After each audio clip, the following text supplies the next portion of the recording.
We'll start the work session, turn my microphone on. We're gonna start the work session here at 5:30. First item up is CNY Crops, Plainville, proposed zone change seeker, part 2. I will get to the right thing so the public can join along.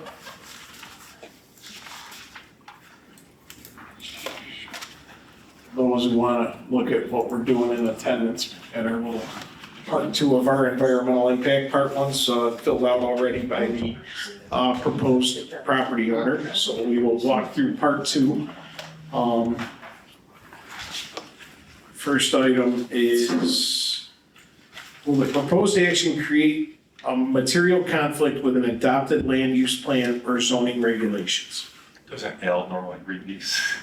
Yeah, That's okay. That's got one. So with that being said, I'll weigh in on this. So our current comprehensive land use plan specifically states that zone changes are allowed. However, they should only be allowed when a specific project has been identified that fits into the character of the community, the existing character of the community, and basically if there's a specific project that's supported by growth within the community or a need. So in this instance, because we really don't know a use other than he wants a zone change, I think that there is some, now do I think it's a major impact? Maybe, maybe not, that's for the board to decide. But I do think that we should identify it in the part 2 of the seeker that there is a potential medium to large impact that may occur. Because we don't have a plan of what he wants to do with that parcel to know that if it fits in with the community and needed growth or a need within. Does that make sense to everybody? Yep. Yeah. And that's not saying that it's shutting it down, it's just saying that that's something that our comprehensive land use plan identifies. I think we can all agree that, hey, that is surrounded by commercial and there's certainly a possibility that commercial fits there. We just don't know what kind of commercial he wants to put in there. So it's hard for you to say. Well, won't he have to go to planning board for that part anyways? He will. Yeah. But this is specifically how the comprehensive land use plan addresses zone change requests. Gotcha. So just, there's an impact, there's a potential impact. Now, all my question is on this one was, given that other parcels, there are already existing general business, not directly attached to it, but near it. Overall, we could take the neighborhood or that area into consideration of this state. For sure. So, is it a yes, moderate or large, or is it no or small? It's a moderate impact because we don't know exactly what he wants to use it for. We know that it fits, that there's other general business in the very near vicinity. And then there's NRPD in the very near vicinity. So some kind of commercial kind of makes sense. We just don't know what kind of commercial he's asking for to say, yeah, go ahead and do the zone change. Right. Okay. So what is the board, no to small or moderate to large? I'm thinking if he's saying moderate, we should probably. I say moderate. Moderate. Okay. Number 2, will the proposed action result in a change in the use or intensity of use of land? No to small or moderate to large? I think it's pretty much the same thing we suggested before. So, unless anybody else disagrees. Number 3, will the proposed action impair the character or quality of the existing community? No to small or moderate to large? No, small. So we say if it's surrounded by. Yeah, if it's surrounded, it's no small. Okay. Small to small. Number 4, will the proposed action have an impact on the environmental characteristics that cause the establishment of a critical environmental area? No, we don't have any critical. We don't have, do we have any? None. In Lysander? Okay. Number 5, will the proposed action result in an adverse change in the existing level of traffic or affect existing infrastructure for mass transit, biking, or walkway? No. Well, I don't know if we can say that. It may be moderate, because we don't know exactly what he is proposing on the site. So if you change the zone, you don't know if there is, a potential impact on traffic, if he wants to put a dual lane drive-through, and is there a potential impact on traffic there with that? We don't know. We don't know exactly how it's gonna be laid out, we don't know exactly what he's proposing. So I think there is potential for there to be a moderate impact. So I think it's gonna be major and cause it's not a big enough parcel to create a true traffic problem or a signal warrant or something like that, but there could be an impact on traffic through that intersection based on the, whatever kind of use ends up being that. Right. And how many of those uses, because it's a 22-acre parcel. So you could subdivide it into multiple general business lots and have multiple, Right, it has the potential of being used for multiple businesses, which could totally change the impact. So I would say, and remember, these are may occur. It's not like we're guaranteeing one way or the other. This is our But I mean, if understanding. It could be small though. if we don't, I was gonna say, That's why I'm saying no to small. Well, this is where, what do we assume the Right. most impact? That way we can always pedal backwards, but it's very different. I mean. well, yeah, you justify it in part 3. When we got, So, when we talk yeah, in about part 3, because we've already listed things that are moderate to large, we have to address those, or what Gotcha. our concerns are. And this, just so the public understands, this was my first time going through a zone change, and I'm, for anybody following the process or allowing anybody to come and address the board, in the future, although Mr. Duger's sitting here, we're not gonna do seeker part 2 tonight, but his is a little bit different. That we should probably walk through part 2 and address what we're looking at, or at least look at these questions before we get to scheduling public hearings. And because I think by the end of this, we might find that we have a lot of questions we don't have answers to sit here tonight, make a good decision on a zone change. Plus, we've had, at the public hearing, I'll say we have had a couple comments and whoever comes in. So we'll walk through this process because it's already been set up. So I don't want to deter, and the Allens are not here, but that's okay. They're here for the public hearing, we'll have our conversation then. So I think we'd probably have to say moderate to large, because we don't know. I was gonna say, I would assume that, whatever could be the worst case scenario is what we should. Well, we've got to look at it from, right now it's agriculture, so you only have farm equipment coming in there currently. Now we could be changing to whatever's under GB, could be a drive-through, could be, so. So then it could, yeah, there's potential. We don't know what, yes, so it's, yes. Okay, so is everybody okay with moderate to large? I think moderate to large. You've got a, Because, Oh, Jim. yeah, I think you're gonna have a great deal of difficulty doing part 3. Yes. Because very simply, it's required, what we're taught when we're trained, when you do a zoning change, it either results from what comes out of a comprehensive land use plan, or it requires a specific plan presented that justifies that zoning change. You do not have that. So I guess I'm struggling with why you're going through all this. The county recommended that and said that to you, the planning board said that to you. Without a plan, you can't answer half those questions, and I've answered hundreds of them in my work. what I think they're trying to do, Jack, is they want to at least complete part 2 before the public hearing's over. Just like you guys. Yeah, I mean. So the public hearing's already scheduled, so they have to open it. Well, So we're gonna, half of them, if I was answering it, I'd put down unknown.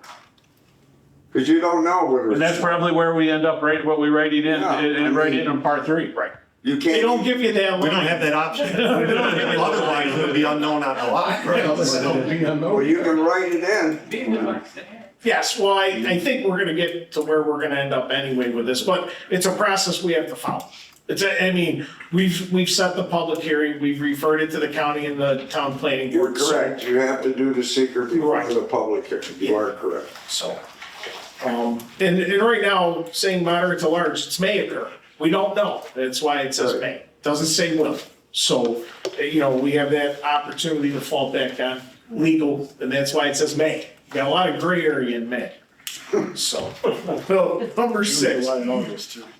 Will the proposed action cause an increase in the use of energy? And it fails to incorporate reasonably available energy conservation or renewable energy opportunities. Can you just scroll up on the, May. Oh, sorry. no, you're good. So we got the whole page. Yeah, I would say that's probably a moderate to large because it's gonna use more than there's now. Yeah. Will the proposed action impact existing private water supplies, public-private wastewater treatment? No public water No or sewer public, there. right. But it says public or private. So would a private water supply be allowed or? So, Yeah. yeah. So I mean, but it's more of an unknown because we don't, so. Okay. Number 8, will the proposed action impair the character or quality of important historic, archaeological, architectural, or aesthetic resources? We haven't had a historical impact, I don't think. Al, do you know if at any point before that was all subdivided, if Burned Dairy went through that process? As I recall, they did go through, SHPO and got a no effect letter when they did that. Okay, So there's been a phase 1A and a phase 1B on the parcel. So they did do test holes and stuff with the burn dairy and came Okay. up with nothing. So, okay. And so that, I would assume that would be a no at this point Yeah. for me. Number 9, will the proposed action result in adverse change to natural resources? Wetlands, water bodies, groundwater, air quality, flora and fauna. there's no map wetlands on the site. No mapped wetlands, right? No. But, okay, so we'll go with no. Will proposed action result in an increase in the potential for erosion, flooding, or drainage problems? No. I mean, No. Can't believe it would make it any worse than it is now, naturally occurring, so I would say no to small, but we're not sure.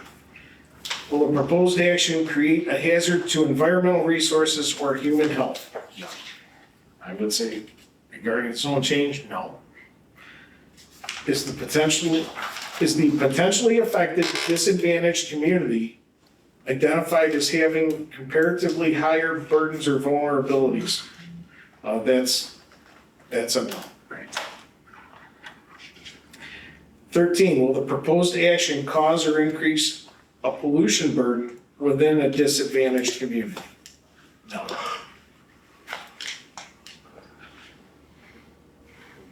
Okay, so now we're to part 2, or part 3, sorry. For every question in part 2 that was answered, moderate to large impact may occur, or if there is a need to explain why a particular element of the proposed action may or will not result in a significant adverse environmental impact, please complete part 3. Part 3 should in sufficient detail identify the impact, including any measures or design elements that may have been included by the project sponsor to avoid or reduce impacts.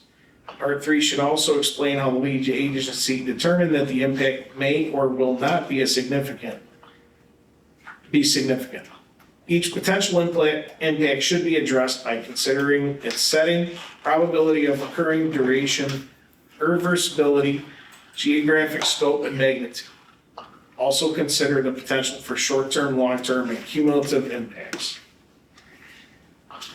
So going back to part 2, will the proposed action create a material conflict with an adopted land use plan?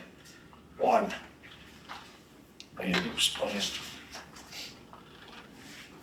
And the answer is yes. Yes, the applicant has not provided a plan or potential use of the subject property. Right. And that's probably the answer for all of them. That's the answer for all of the ones that we said yes to. Because if we don't, Yes. we don't have, So this is the case where the cart is before the horse. Exactly. Correct. Ding. And this is my fault, because I should have, this is my first time walking through a zone change. And had we that's Taylor. looked at this and addressed it, and said, okay, could we answer the next part of this? We would have been like, no. And this is where, when we get to Mr. Duger's, we're in a whole different set of circumstances. Mr. Duger has a defined use, he knows what he's gonna use the property for, so there's a whole different set of circumstances in that regard. So, we're gonna probably sit here, and I think we know where we're gonna end up, but because we scheduled the public hearing, people may come out, we already received comments. We will follow through the process, because if the applicant does come back, obviously they need to give us what they want. And then we'll have a much better idea, just because, the way I feel tonight, the answer is no right now because we have nothing. And because our comprehensive land use plan dictates that, this shouldn't happen for just any old reason. So we need to make sure that in the future, we can be like, oh, you gotta be able to answer, we have to be able to answer part 2 and part 3 when you come to us with a zone change. And at this time, we can't. We don't know if they wanna affect 7 acres, the whole 23 acres. It's just A drive-through or a farm stand, Right. But So, Tell us, yes, Jack. you can't proceed, if Fred comes into the public hearing and describes what he might want to do with the land, et cetera, stuff, you can't use that as having a plan in place. No, You have to have maps. You have to have it drawn out, okay? All right, thank you. yes, no, thank you. Well, I just heard you say, well, maybe Fred will come in and give us some information. Right. We can move No, on that. what I No, meant you was- can't. When they come back with maps and plans and. Well, yes. The proposals for a drive-through whatever shop or a small retail shop. When they do that, correct. Yes. Yes. No, that's what I didn't mean to almost Okay. change something tonight. We don't have, and then even if he did, we'd have to refer it back to you. We'd have to Right. refer it back to county planning, because now we actually have, Now you got something to work with. Exactly. so, thank you. So that's where the part 3 is, we have the all the same undefined. answer. Yes. Undefined because we don't know. Okay. So we'll set that over to the side for the time being until the public hearing. The next animal we have is, Mr. Duger. I was just gonna say, it sounded like he said. yeah, I meant the animal as in the request. item we have to tackle. Yeah, that's the whole word. The next animal we have, Mr. Duder. Hey, I've been watching that bison video all week. That guy that got tossed over the air. I mean, he really flew. Yeah, that was unfortunate for him. That's the whole reason I don't go camping, even though we have no chance of bison in New York State. Oh, yeah. Oh, there's bison. Well, they're not running Around around. ranches. So Mr. Duger has come to us with a requested zone change. We have his application, which is filled out, and just for historical reasons, Mr. Duger, I know this isn't the first time we've had an NRBD zone change extension.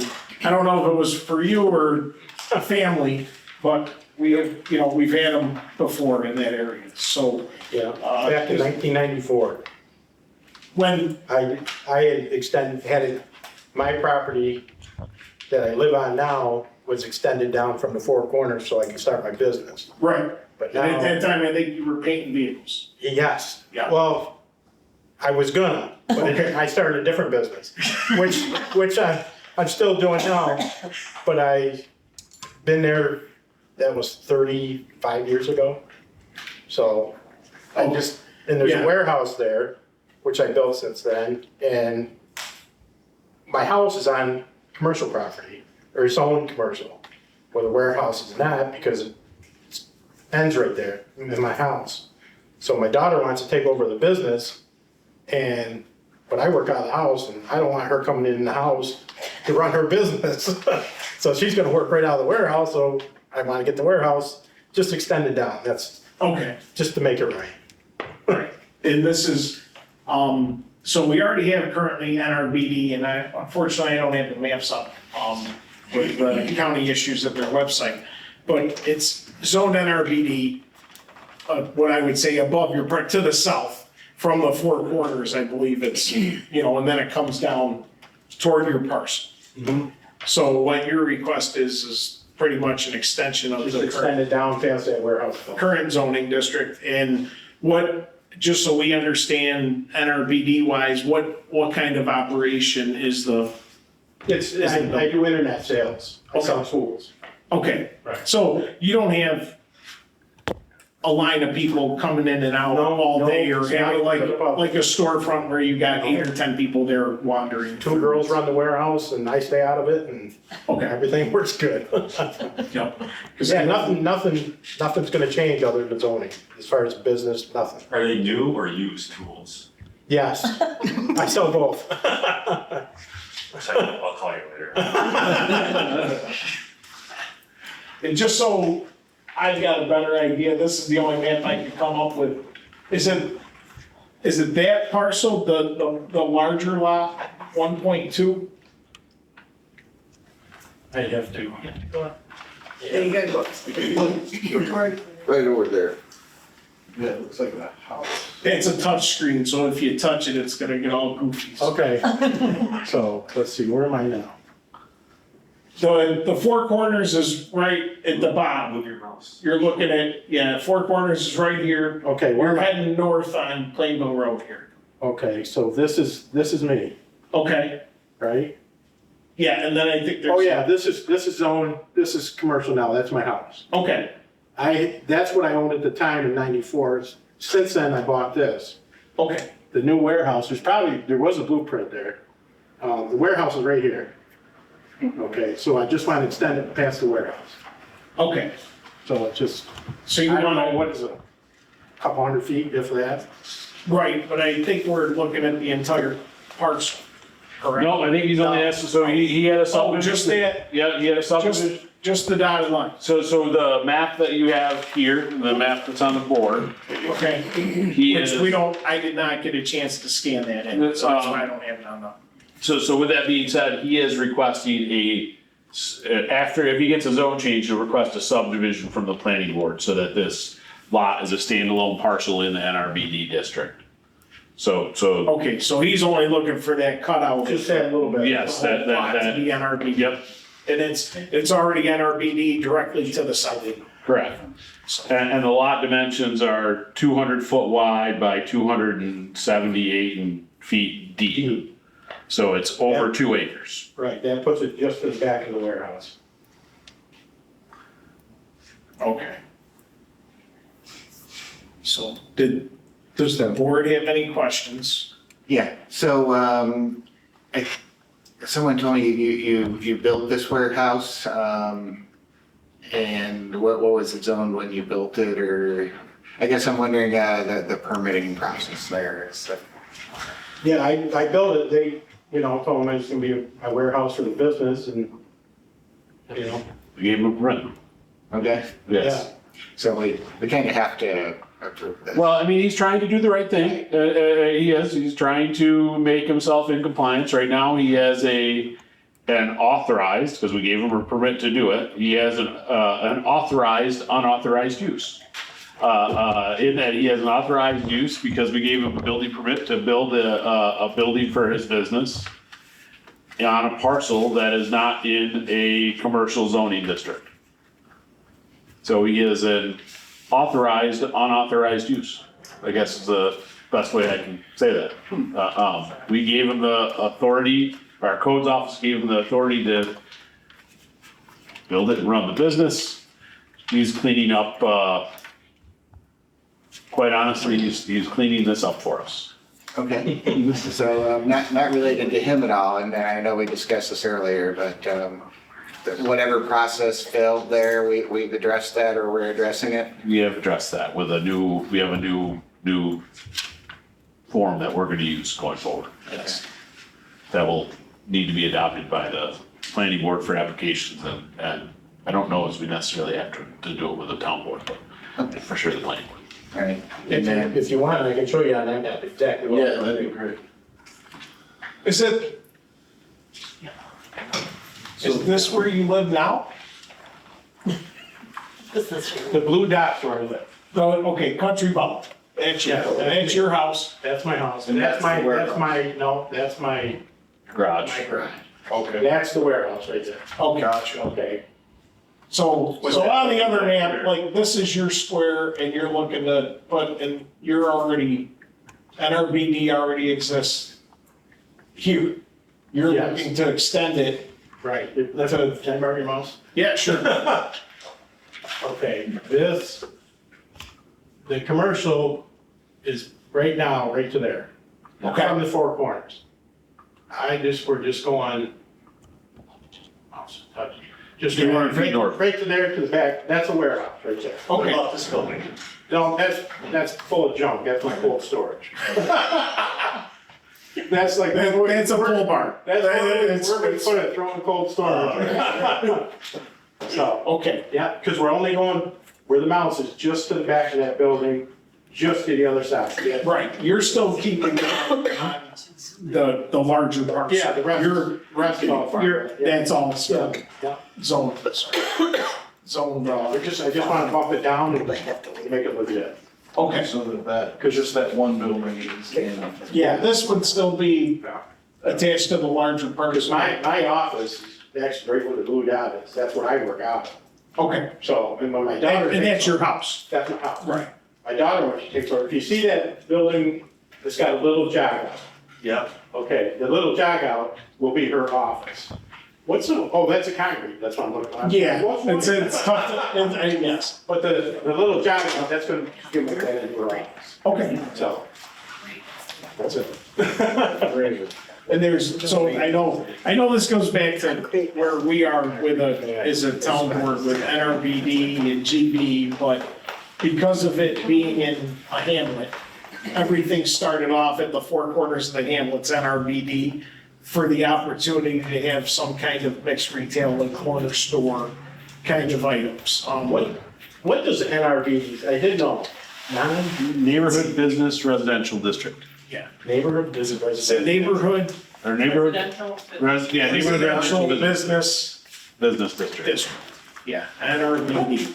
And what the town's intent with that zoning was trying to create those mom and pop stores or those small places to help those hamlets or communities. And, we had it in Lamson, we got it in the actual hamlet, Lysander, Plainville, and the other part NRBD comes into play is most of our marinas are zoned NRBD because there is somewhat of a mixed use there. So to not get into the whole general business kind of thing, but ultimately NRBD and general business pretty much cover the same purview within our code.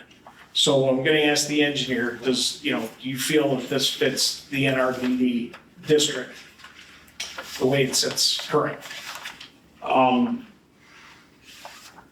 So technically, a warehouse is not allowed use by right, in NRBD. So if we move forward with the zone change, when he comes to the planning board, I'm sure the planning board is gonna say, okay, this is something we should look at as a special use permit. And the planning board will refer you back to the ZBA. The ZBA will run through the special use permit process. It's already being utilized as a warehouse. I don't anticipate there being an issue with it. We haven't had any issues with it for the past 20 years since he built it. And the ZBA will give him a special use permit and he'll be able to allowed to operate as he has in the, for the past, I don't know, when did you build this, Skip? Oh, God. That building, probably 12, 15 years ago. Yeah, for the last 15 years. Okay, yes, this is fine. You can continue, we'll issue the special use permit and then the planning board will approve the subdivision and you'll be on your way. Would you even have to change the zone at that point? You wouldn't. Yeah, you wouldn't. You would, well, you have to change it to NRBT, because he. Oh, okay. I see. Because he doesn't have any hardship for a use variance, but it certainly would, qualify for a special use permit, or require the need for a special use permit, because it's not an allowed use by right. Right. So, So this is all on the town. Yeah. so, The town for 15 years has created. Yeah, I mean, how long, before I had to ask this question, how long have you operated out of that building? It's, 15 years. Something. Well, Yeah. I built that because if you see the little garage by the Yeah. house, the business, when I first started the business, it was actually in my basement. We outgrew the basement, right, and I've had that 3-bay garage, which was just a car garage. It was your Yeah. paint shop. Right, it was good, that's what I was gonna do the body shop out of. But right. then I turned that into a little warehouse, and then we just there was no room, we outgrew it, the business kept growing. And finally I said, we gotta build a building, and that's when we built the warehouse. So it's been, I mean, this isn't like you just started operating this a while ago. And it wasn't that the town didn't know your intentions when you filed. Oh, yeah, no, Years ago. yeah. So just to clarify, this isn't a yesterday or a last week or a last No. month. This is a 15-year ago. no, I understand. Yeah. Is there anything in NRBD that says like distribution center or anything like that? Maybe, you wanna pull up NRBD there, Kevin? I'm just thinking if there's something, There may be, we can look at it. Yeah. because he calls it a warehouse, right? But Yeah, we can. is it a Yeah. distribution center? Is it something fall under? You can. Yeah. You mean.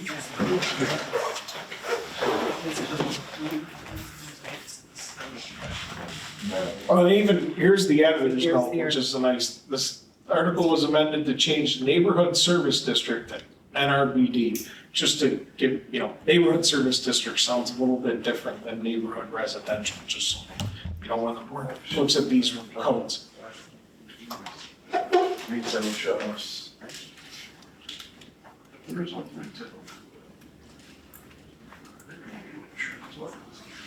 I guess it could be online retail. You could argue it's online retail, so does retail.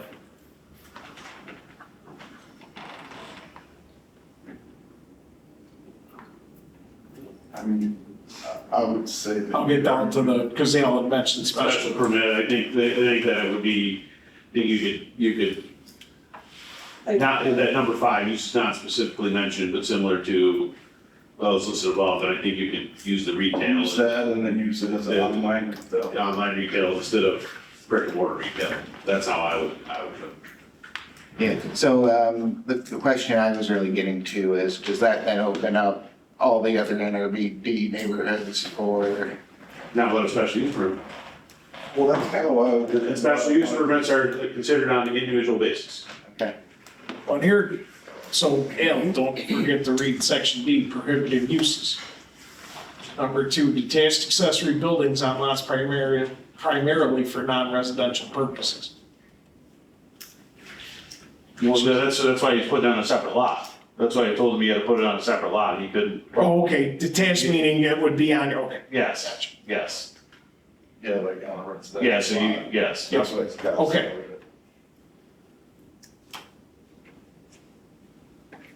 And, the reason we wouldn't just go general business here, It would be spot zoning. Because we don't have anything, We don't have any general business in the vicinity, it's all in our. I mean, if that was the request, we'd have to open up the comprehensive land use plan, and I would suggest changing the whole thing to GB then, at that point. If we were gonna look at that.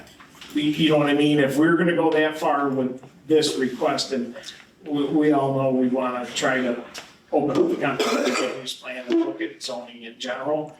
Because I think, or we need to create newer sub-districts on our maps to account for these kind of uses. So, yeah. And, you know, my concern is, pretty much what I just said. I live in an NRBD zone. I think it's been abused where I live. And, I want to make sure that we're not doing things that cause harm to those other neighborhoods going forward. Totally understand. Yeah, and I mean, the public hearing notices will go out, we'll notify everybody within, how far out do we send the 500. letters? Within 500 feet. So pretty much everybody around there, and you go from the parcel, right? 500 feet. So it's not just 500 feet from the road. You know, the people who live there currently, but that doesn't mean people don't change. You know, the other hand, we're sort of forced, our hand is forced at where we're at right now with a long-standing use that wasn't addressed, I don't know, 3 or 4 town boards ago by the time it was built. So, this might be, then the other option that if we don't sit and do this, it's in front of the zoning board and for, appeal, to have a variance for the Yeah, use of the yeah, if property. you deny, if the town board denies the zone change, I'm sure Mr. Duger would want to go to the zoning board of appeals, for a use variance because we gave him a permit to, build a building to operate a business out of when we shouldn't have. And Clear hardship. And the ZBA, yeah, it's clear hardship. The ZBA is gonna issue the use variance, so. Right.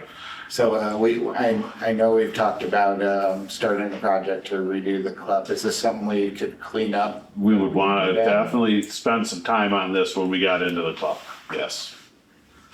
It's definitely something we need to look at, for sure. So we're, I'm okay with moving forward with the public hearing part, and at So least am I. getting this correct on paper for the time being. So Because, I mean, was- honestly, if we opening up the club and changing that will take a couple of years. It's a To- long process. Well, I was rolling it into the. Yes, Yeah, yeah. yes, and I mean, ultimately, we know we have like 12 districts of zoning and we probably need like 18 to address current standards, and we might find a more happy medium for these kinds of uses. I mean, on one hand, I sit here and look at it, and in 15 years, I don't think I've ever heard of anybody complain about anything that the Dugars have done. You know, even with your father having the construction business up there, nobody ever, you know, I don't know if he dug foundations or, you know, took care of the neighbors or whatever. Nobody complained because he plowed all their driveways. all Right, well, yeah, in between his time in Vicky's.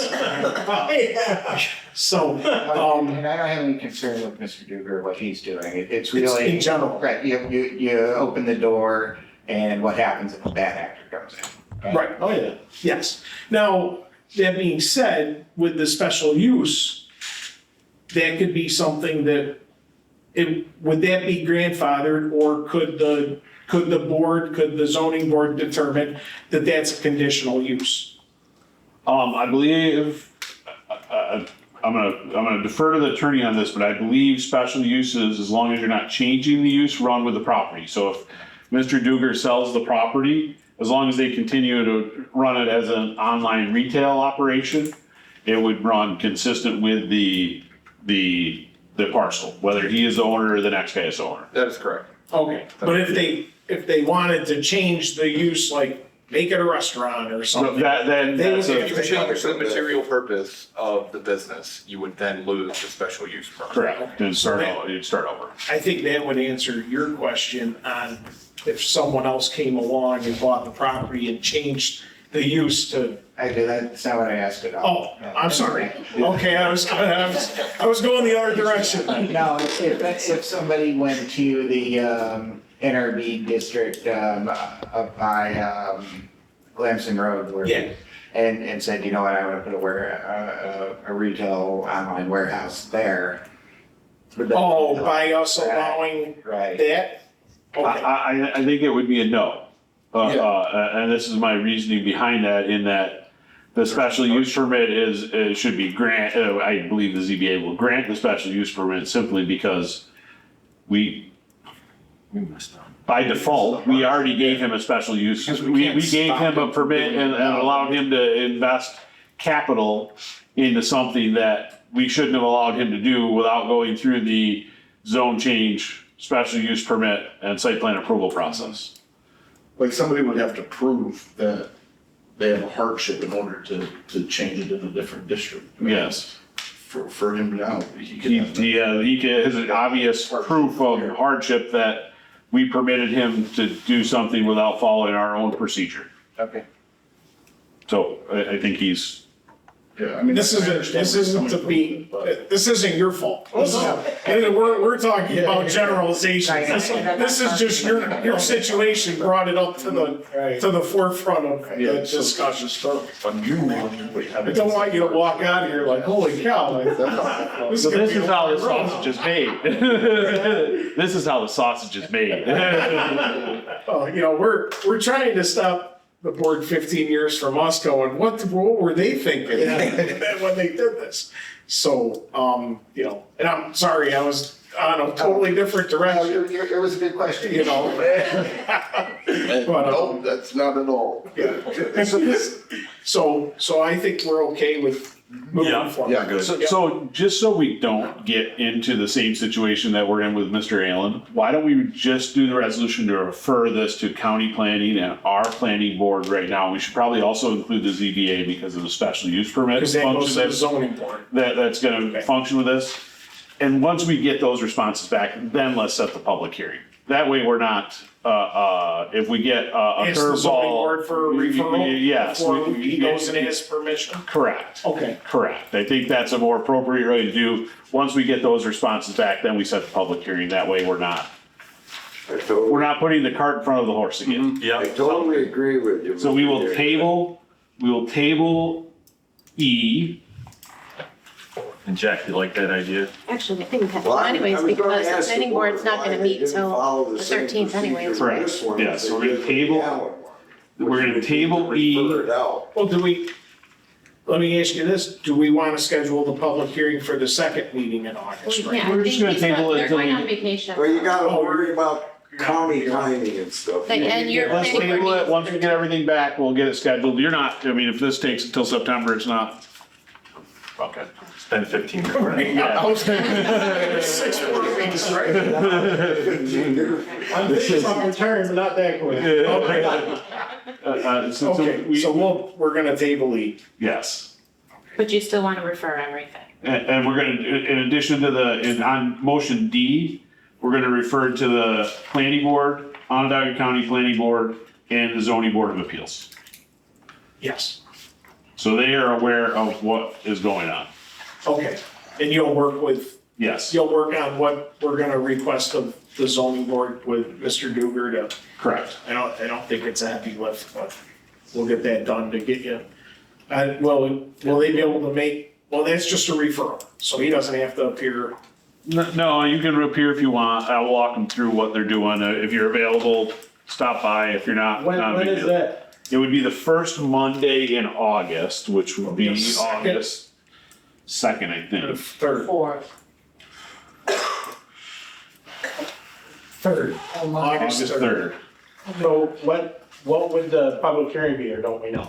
We would wait until September to do that. So, yeah, we will get responses back from county planning, town planning board, the ZBA. And at our second meeting in August, we would schedule the public hearing for the first meeting in September. Yeah, I think it'll be like September 3rd. Our first meeting in September is the 3rd. I'll come up with the calendar anytime. Probably more like the 17th. Yeah. Right, our first meeting's the first Monday, 1st and 3rd. So yeah, September 3rd would be the next town board. And we would have all the referrals Back by then. by then, and we can schedule that, at the next meeting, we'll schedule that public hearing for unless you want to schedule it now on this one. You wanna wait till the zoning board? Wait till it all. I don't know how long We that's. don't. Sounds good. Okay. Just give them a permit. You already did that once. Just give them another. You didn't have a problem getting the permit, it's getting the permission. So that was, unless you had any questions, you don't have to, unless you've got nothing else to do tonight, you're. Unless you want to watch more sausage get made. Oh yeah, this is exciting. So you're all done with us then, huh? Yes, for the time being, Al might reach out to you, but I think it's pretty self-explanatory what we're asking the ZBA for. Thank you. Thanks for your time. Thank you. Have a good night. Take it easy, guys. Thank you. Okay.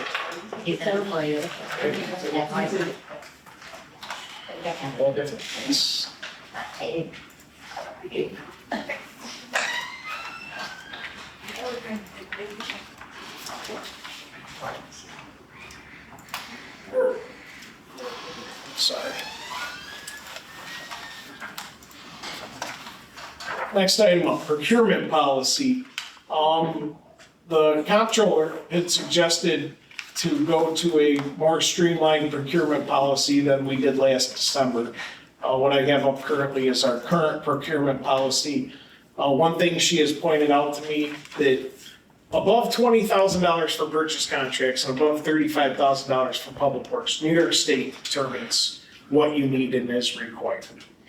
So the town or any municipality has their own, they can set up their own policies for below those thresholds on those items. When I created this, what I forgot to note in these lower purchase contracts was that a county or a state contract or a bid would also be approved to alleviate the issue of getting 2 verbal quotes or 3 written or email, those thresholds. So what that means is when we go out and procure things, if we don't follow that to the letter and provide that information, we are not staying within our policy, which if the Office of State Comptroller came through, they would, give us a failing report for following our policies. Linda suggested that she is also comptroller in Van Buren and the town of Lenox. This is a procurement policy the other towns follow where she is already in it. It relaxes those requirements and also will accommodate the contract part.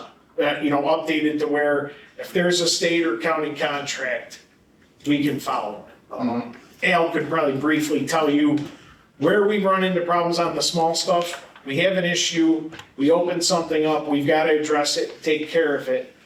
We don't necessarily have the time to go out and get 2 or 3 quotes while we got the road open to repair a pipe, to grab, the preferred contractor might not have the item available.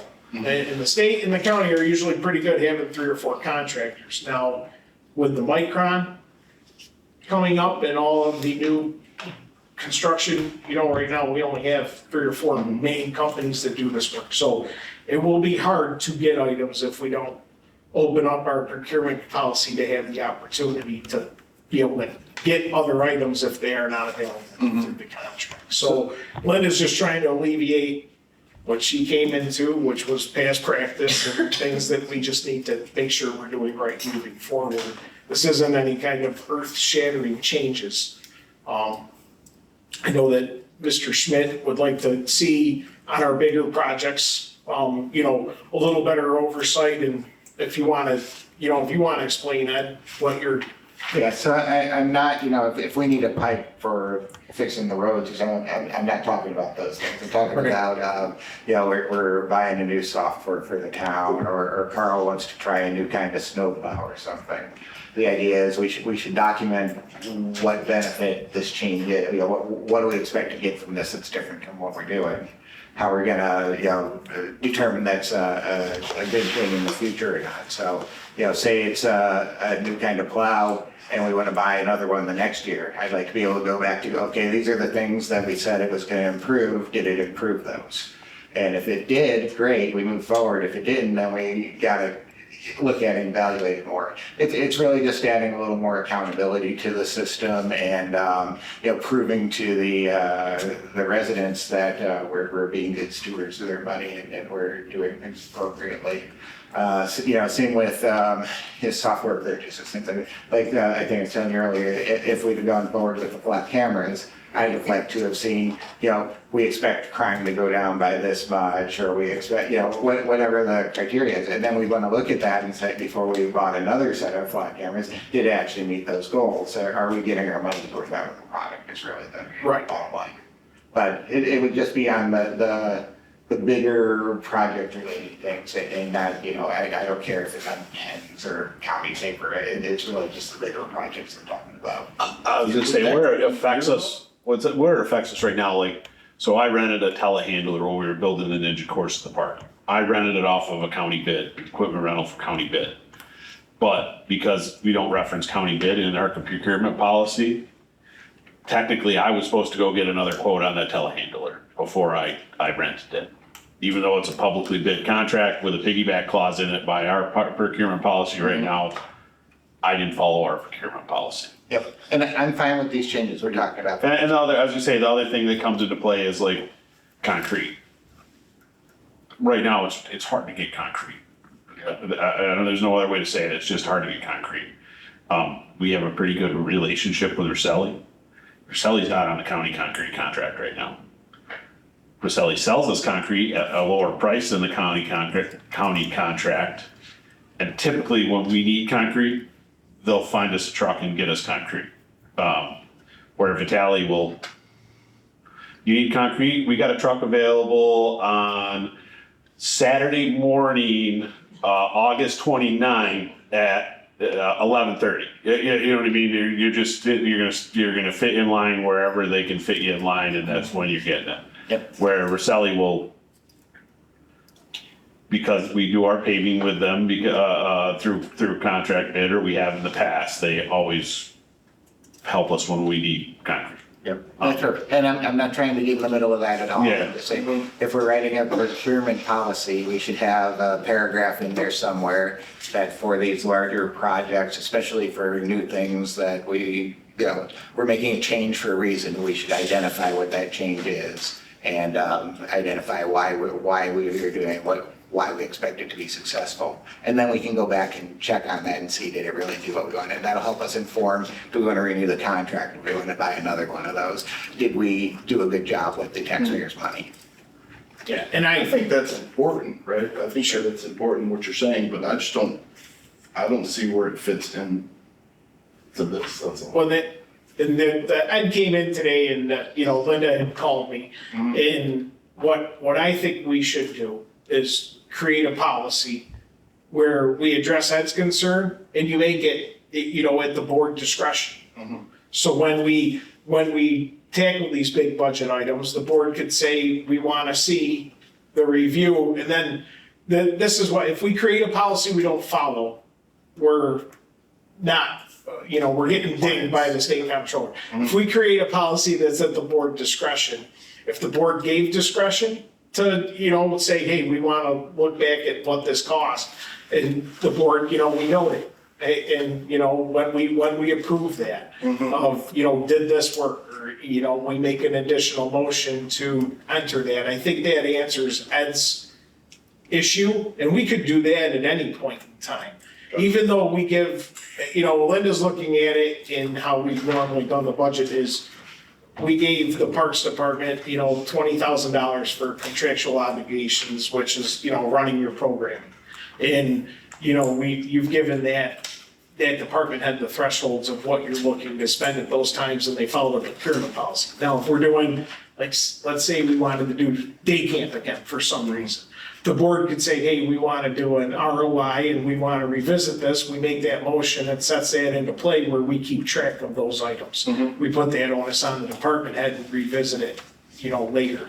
Like, Councilor Moore used to be here, hey, we never see the end numbers in the fall of how we did on the road maintenance plan. We spent $1 million, but did we get all the roads accomplished? Just so the board has in their head where that went. And that should go for any budget item, right? Anytime we spend any money on a budget item should But that's That's where, why I'm saying I understand his concern and I agree that we should be held accountable for the taxes, you know, for the people that we represent. I just don't see where it has a place in well, that's, this and that's why I particular- said you name it separately. Yeah, like as a You separate know, day, and 'cause that- any budget item subject to the board, we can recall these things and ask these questions, but, Yeah, and, you know, Ed's like, if we need copy paper, we need copy paper. Like, this isn't, we're not getting down into, you know, that kind of, Right, you need like, asphalt, you need I got a asphalt. real concern is, cause a lot of times that we get into something like you're saying and we need it and we can't go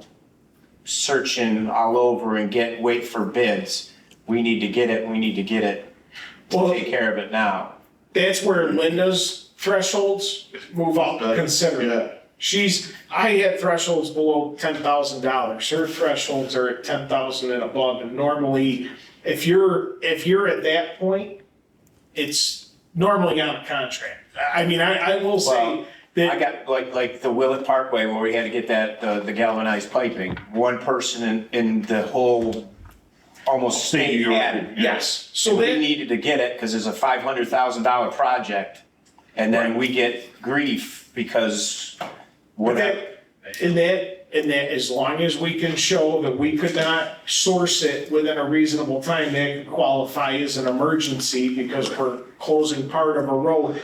Like, this will make that part. yeah, this makes that easy. I didn't see that, so Oh, okay. I don't have it. Oh, I'm sorry. I will It wasn't give in it the over to you, but the thresholds are increased to hopefully not have these problems. And luckily enough, that vendor happened to be on a Oswego County contract. I have to check with, Linda to make sure she's okay with the Oswego County contract, but the Oswego County contract does have a piggyback clause in it, so I'm assuming And it was below cost of, now it's gonna below cost of the threshold. no, it wasn't even, it was below cost of the Oh, okay, county bid. okay, sorry. But where that part comes into play, you can't use the county bid as one of the quotes. Like, county bid's like its whole separate window. If you need two quotes, because I didn't have it written in the procurement policy. Now, If it's on county two bid, quotes or county bid, you're good. Okay. But I didn't have it written that way. Okay. That was the problem. Over 20 grand, Go back. county bid, you're great, doesn't matter, you're but below the way I had the policy written. It made it so we were, in essence, not following our policy. So, yeah, we're almost to 6:30. Okay, we can hit these items. Yeah, that Meaning, the last in my, so that's, big issues. okay. We could probably knock all these off anyway. New York State DOT speed study. We had a request for Gates Road, which, for those who don't know, is sort of out near Plainville. It's a South side of 370, just, it comes Short off the line. 370 just east of Plainville Road and loops back around to Plainville Road. Kind of hilly topography there and a bunch of curves. Dangerous road. The reason this came up was a surveyor, a property owner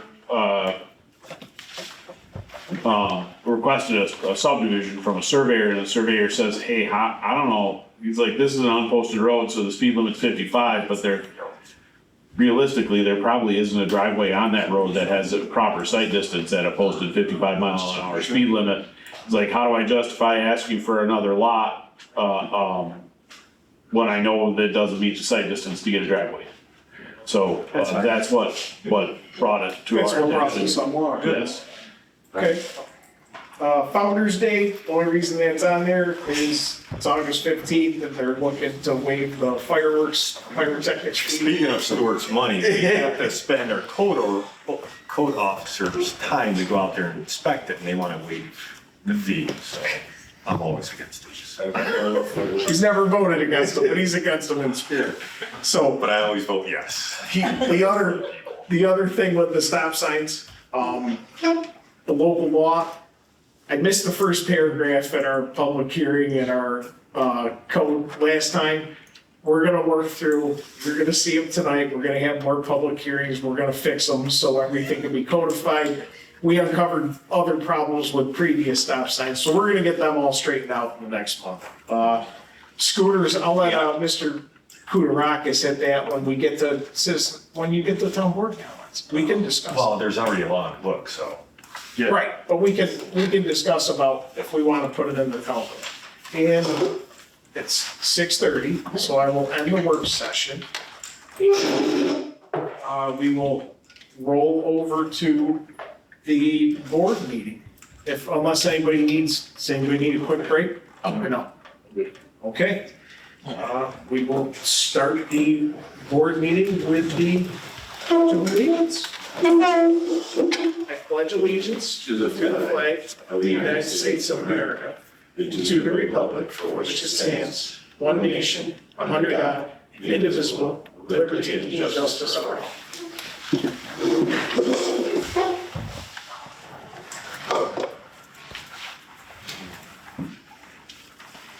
Okay. Thank you for all those in attendance and those watching on PAC-B. The executive session will be after the meeting.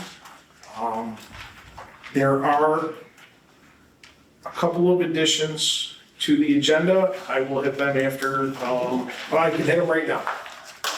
We are going to table letter E, the motion to hold a public hearing for a zone change request from Mr. Leo Durger on August 6th, tabling that. And we will add, which would be motion V, the resignation of David Sitar effective July 9th as highway laborer. And motion W, motion to hold a special meeting of the Lysander Town Board on Thursday, July 30th at 2 p.m. and to advertise for the same. Can we, on motion D, we're gonna add the referral to the zoning board of appeals as well? Yes, and on motion D, to add the referral to also the zoning board of appeals. Those are the three things. Adoption of minutes. Can I get a motion to adopt the June 4th and the June 18th minutes? Make a motion. I'll second it. Discussion? Everything good? Seeing none, seeing no issues, all in favor? Aye. Aye. Oh, Yes. Okay, abstained. All yes except for Mr. Kudarakis. Okay. Have a sheet out right now. Next up on the agenda is the public hearing. Can I get a motion to open the zone change request for CNY Crops at Lamson Road at 6:32 p.m.? I'll second it. All in favor? Aye. Aye. All yes. Motion carried. The public hearing for the requested zone change is open. I will say that we had, Bob Gerasi had sent a letter, a comment that will be added to the minutes. And, Miss O'Mara, I cannot remember her first name. And also, a neighbor of the property. Margaret O'Mara. They're up there too, the comments I Yes. put up. And both, just to surmise them, were against the requested zone change. I'm just trying to get over to the zone change information. And for the public, if there is anybody in attendance that wishes to speak in favor or against the requested zone change, you can come up to the microphone. If you're comfortable, you can state your name. I'm Liz Schmidt, and I guess I come with some talking points about the zoning change. I understand that ruling from the county and the planning board and the lack of plan for what this will be used for really puts a pause on this. But I did read some of the comments that were opposed to the zoning change, particularly Mr. Gerasi's letter. And so I wanted to have some talking points for the board that I hope you'll consider when more information becomes available as well. And so I think one was zoning credibility. So I think one of the letters, Mr. Gerasi's letter frames any deviation from the current map as arbitrary, but I don't think that's how zoning works in practice. I think it's amended as land use needs to change. I think a rezoning isn't necessarily spot zoning in the legal sense. The parcels adjacent to existing commercial and residential development or fronts of a road that already see commercial traffic So I think that context will actually matter in consideration. Protecting farmland. We hear a lot about this in Lysander, about protecting farmland. I tend to hear it from people who've never farmed, and I've never farmed either. I can't even grow a tomato, I don't want to talk. I've never farmed either, but I did spend graduate school at Iowa, and so I knew a lot of farm families, and I actually roommated with a lot of farm families, and here's the thing, it's really hard. And it has gotten harder, and it has been such a rough 2 years for farming. This isn't even, right now, I think the park isn't even an active agricultural production. And so we're not really renewing genuine productive farmland. Protecting farmland rationale is something that we like the idea of farms, but in fact, the fact that there are other, maybe easier, more profitable uses is what's driving sort of this movement, and I think we have to consider that. So, does it appeal to the zoning's general purpose and not its actual use? I understand that they want to require land, and that's, I do think requiring the plan once, before zoning certainty limits the investment in the engineering and architectural things and actually does hamper the owner. But this seems to be what's been done before, so I guess I don't really speak to that. Waiting for the club, well, that's a long wait. I think we've established that, so maybe not the best case. Zoning changes should also weigh the community benefit, right? Jobs, services, tax base, agriculture, adjacent commerce, commercial neighborhood business designation could serve residents' needs and reduce travel. We talk a lot about traffic in the village. Potential retail establishment a little bit outside can divert some of that traffic that comes in the village. We all know that Dunkin' I don't even know how that ever got approved on the road. That's just gonna be a mystery to me. I'm gonna change my grade. And the process, I think one of the letters just mentioned a no vote and not to table it. And I really think that's a false dichotomy, right? So tabling would allow more information, the site plan, right? Traffic study, clarification of intended use. And so that's kind of what tabling is for. Not an outright no, but you don't have enough information. Zoning in general requires that a municipal government is going to mediate. Private property interest conflicts with what public view as their interest, right? So you got to weigh this trade-off in this condition honestly. So on one side, there's a landowner's concrete immediate interest in using property productively. The other, there's this preference for maintaining a particular aesthetic character from a non-owner. And I find that a little bit of disturbing criteria.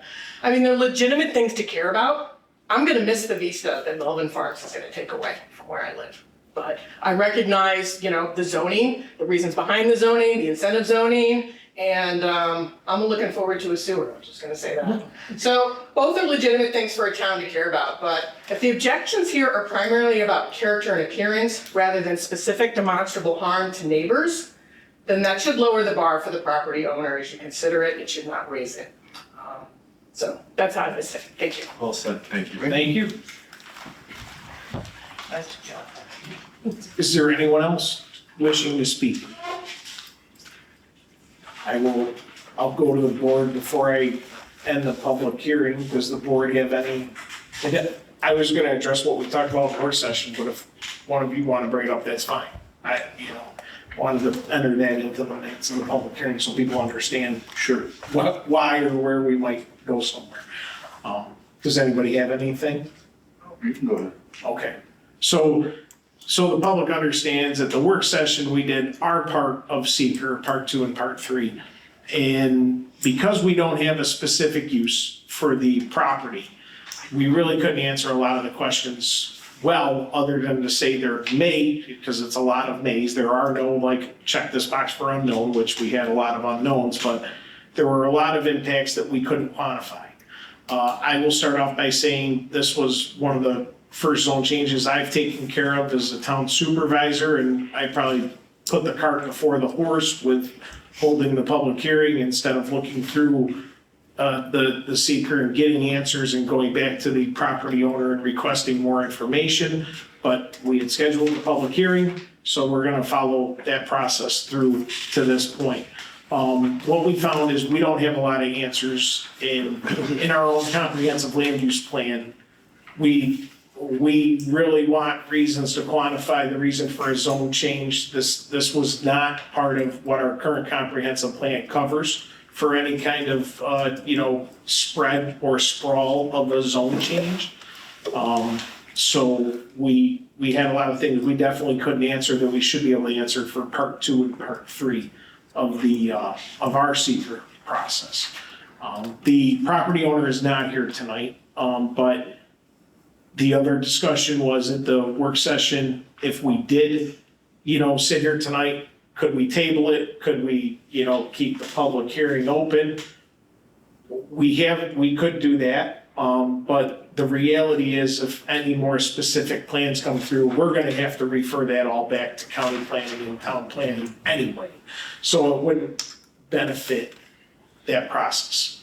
This would pretty much start over anyways, given that. So that was a quick synopsis of the work session and where we came to with our part of secret. That being said, town engineer, do you have any comments before I ask the board?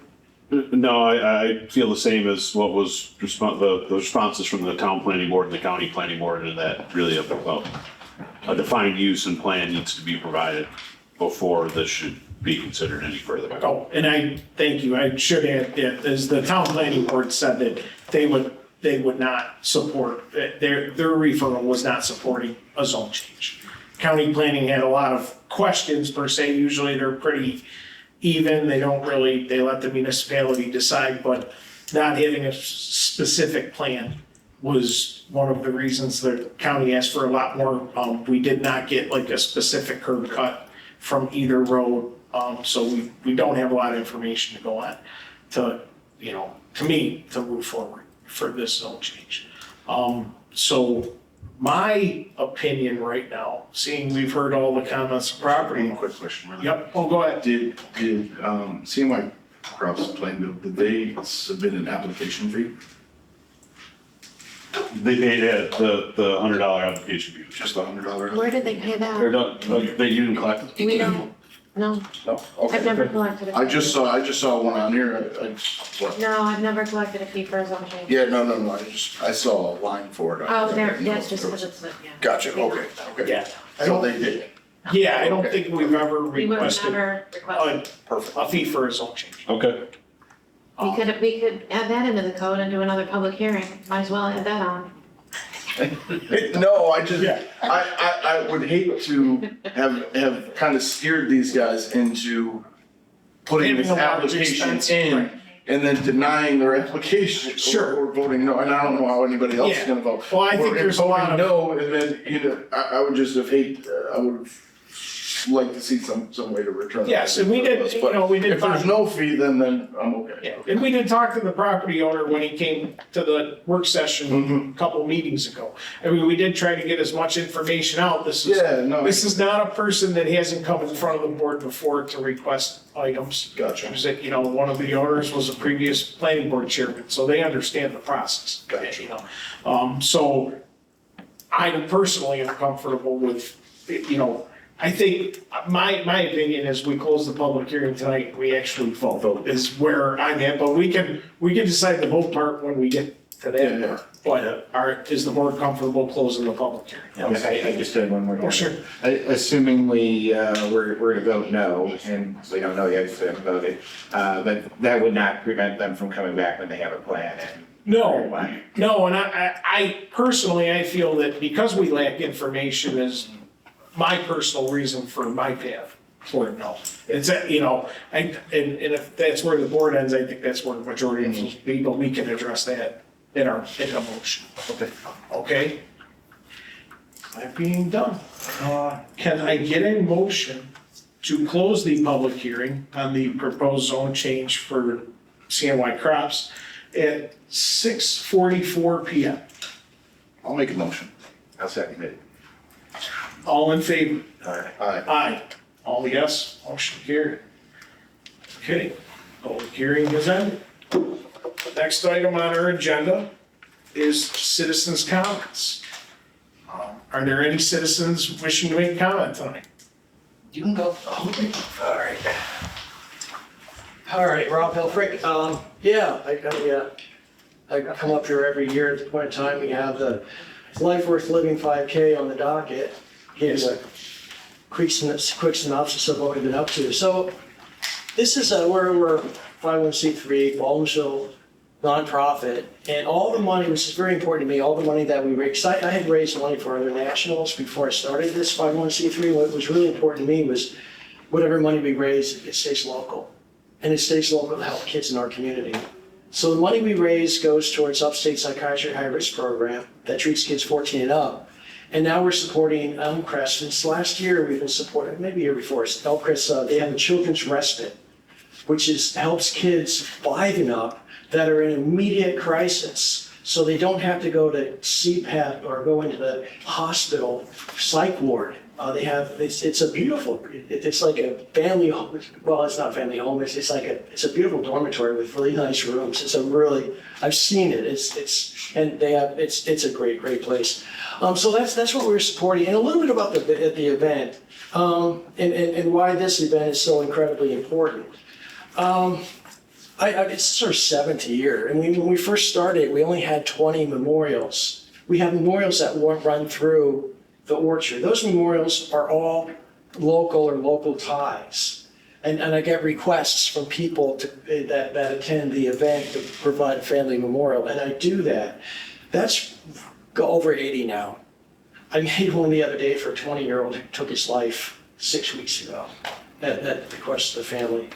And one of the things about the event that inspires me to keep doing it, I think it was only the first or second year I did it.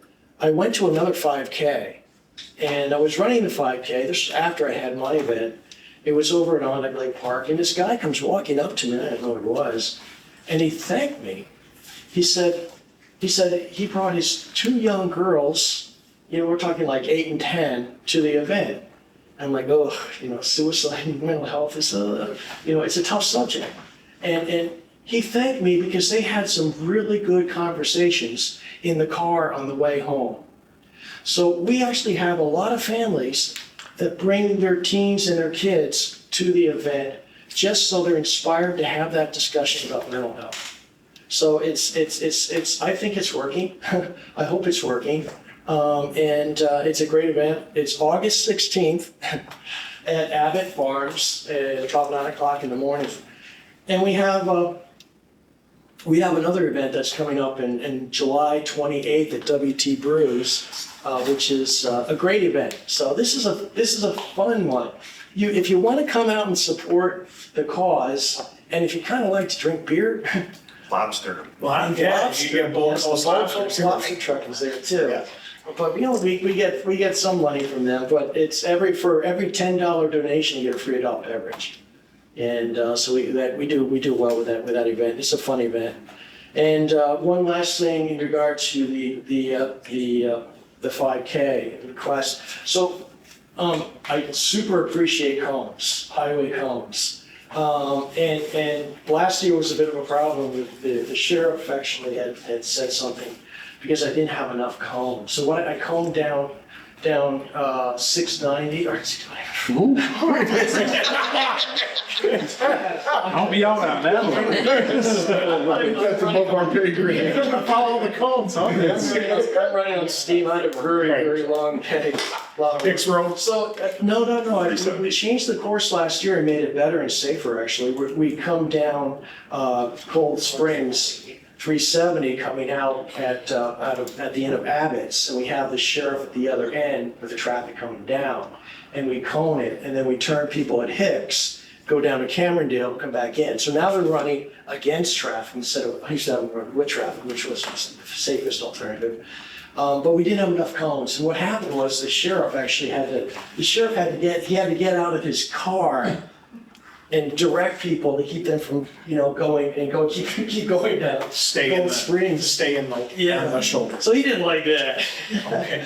But no, it's fine. But they did say that we need cones. How many cones do you need? I need enough cones to comb down again, all the way down from Camerondale to Hicks, down. How many do you have? I don't have any. I don't know if we have enough in total to do that length, Rob. I mean, we can help you with what we have. I'm sure Carl will help with what we have, but we don't have enough. You could ask the village, maybe I the s- village could help. I can always, yeah, there's another source with Niagara Mohawk that can get them as well. But I will say, you do have good hills now. Say it loud. Because you have high vis. I'm getting a whole bunch more here pretty soon. Who So, are you set up with the sheriff's office? yeah, I can use as many as you spare. He's not. Sheriff Ryan. Who are you set up with the sheriff's office? Is it Deputy O'Neill?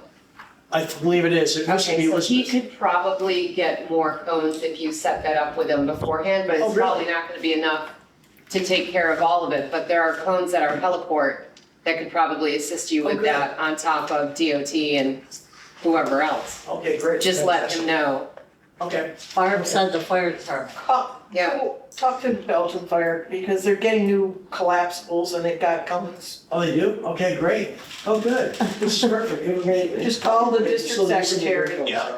But I really She'll get it right. That's it. No, I appreciate for the folks to actually come out and attend it. It's a great event. It's a fantastic event. And actually, it's, my son used to work at Baptist, that's the connection. And August 16th is the day he passed away. So that's tie. That's when it is, August 16th. August 16th on Sunday. And I usually hand out water. Yes, That's that's volunteer, that's a yes. part of my ability, Kevin's is doing that. filling cups of water and he's ran.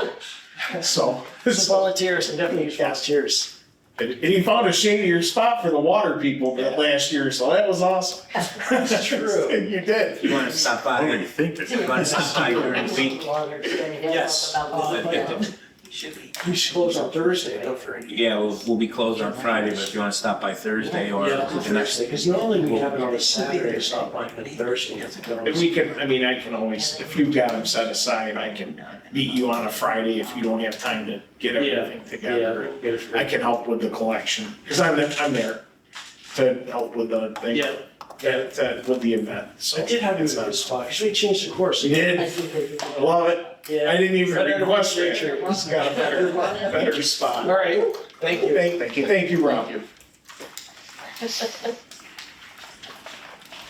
I got my list. Hit the timer. First of all, thank you to the highway department for coming back and working on the culvert and getting, because it was starting to collapse, and putting some big rock in. Can't wait for it to get paved.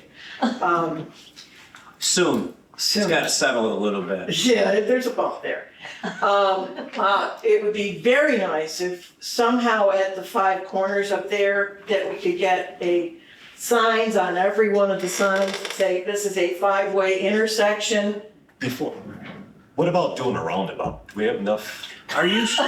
I would love to do a roundabout. Are you crazy? I watched a woman, we were waiting to go across Patchen and go on the other side. And I watched a woman, she came up on the right side upriver going toward whatever, and she never looked to the left, never looked. And She wasn't driving like an off-grid Equinox. So the problem with that is, a 5-way, people well, are gonna but say, but are 3 they of them reading? are county roads. Well, can we also, at one point, we had stop lines on some of the roads, and the county and the town ended up putting the stop lines on even the county roads for us, which at least sort of gets people to stop, because there's a line there stopping them, and that would be very nice. The other thing that I've been thinking about is that we're letting our developers do an awful lot of clear cutting in areas where there are trees in order to develop things, and I understand Beeville has it in their code that there is actually supposed to be street plantings. And it would be very nice if as you guys are looking at the new codes and things, that you start to require that there be street plantings put back in. We are really severely impacting the climate at this point in time. So let me go to my real reason for being here, Cantwood Senior Center. First of all, I'd like to invite you all to the 2nd annual senior prom, which is tomorrow evening. It is for all ages, certainly not for 12 and 13-year-olds, but it includes dinner and dancing, 6 to 9 p.m. Walk-ins are welcome, $17 a person. It is a fundraiser, so it's another good time. Dress is comfortable, just no birthday or bathing suits. Bucks Kevin doesn't go now. Air conditioning. No, fire's gonna go. The theme this year is Enchanted Evening, just so you know. I would say a birthday sequence. Also, we've got the annual car show coming up. I'm not sure how many we've had so far, but we've had many. It's on Monday, August 3rd, from 5 to 9 p.m. at the center. It's $10 per entry for cars, and motorcycles are allowed, but they are not going to be judged. There are prizes for the oldest car, the fan favorite, and the senior activity president gets to make a choice. That's not me and that's not Charlie, believe it or not. Many different items will be available to include in the raffle. There'll be food, there's music by George Leha, drinks, ice cream. There's probably gonna be a bowl by Mr. LaPreeze. Those are always fan favorites. And there's a coupon for Timeless Tattoo in the raffle. The other thing, if you've never been and known about the Food Sense program that they do through the food bank, for $20.50, seniors and anyone, it doesn't have to be a senior, can obtain a basket of food on a monthly basis. You pay each month. The next pickup is July 29th. I can tell you they come in with 2 full pallets of food that all has to get separated into, sometimes upwards, almost 100 baskets that people come in and fill these things.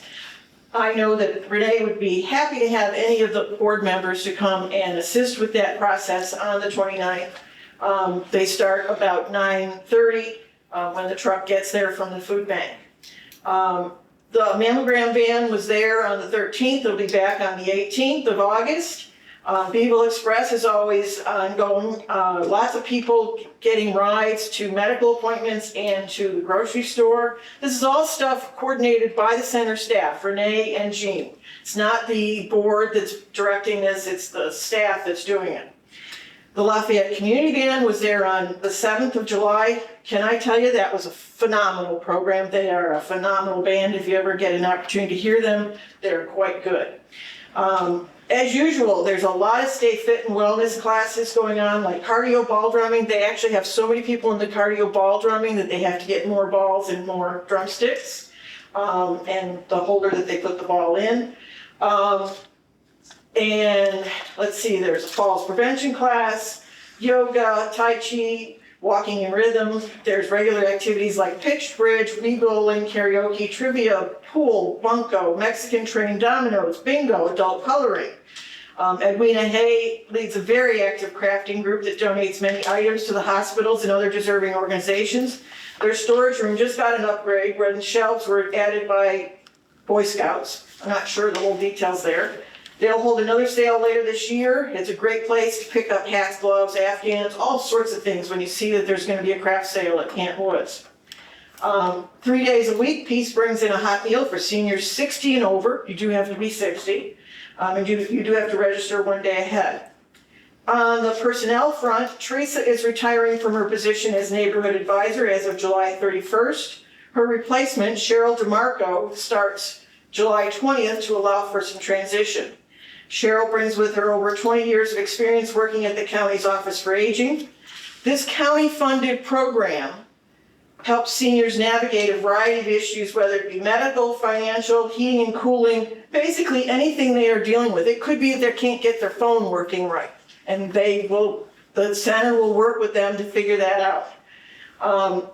With an office for the county, for the Office for Aging, downtown, 10th floor, the Civic Center where people have to go and find parking and then walk, having somebody at the center to be able to deal with those types of issues is phenomenal. And she's very busy on a regular basis. And if anyone's looking for a community service project, and I put this out to the community, they just got a new shed that they purchased with funds from the Rosemary Bucci Legacy Grant.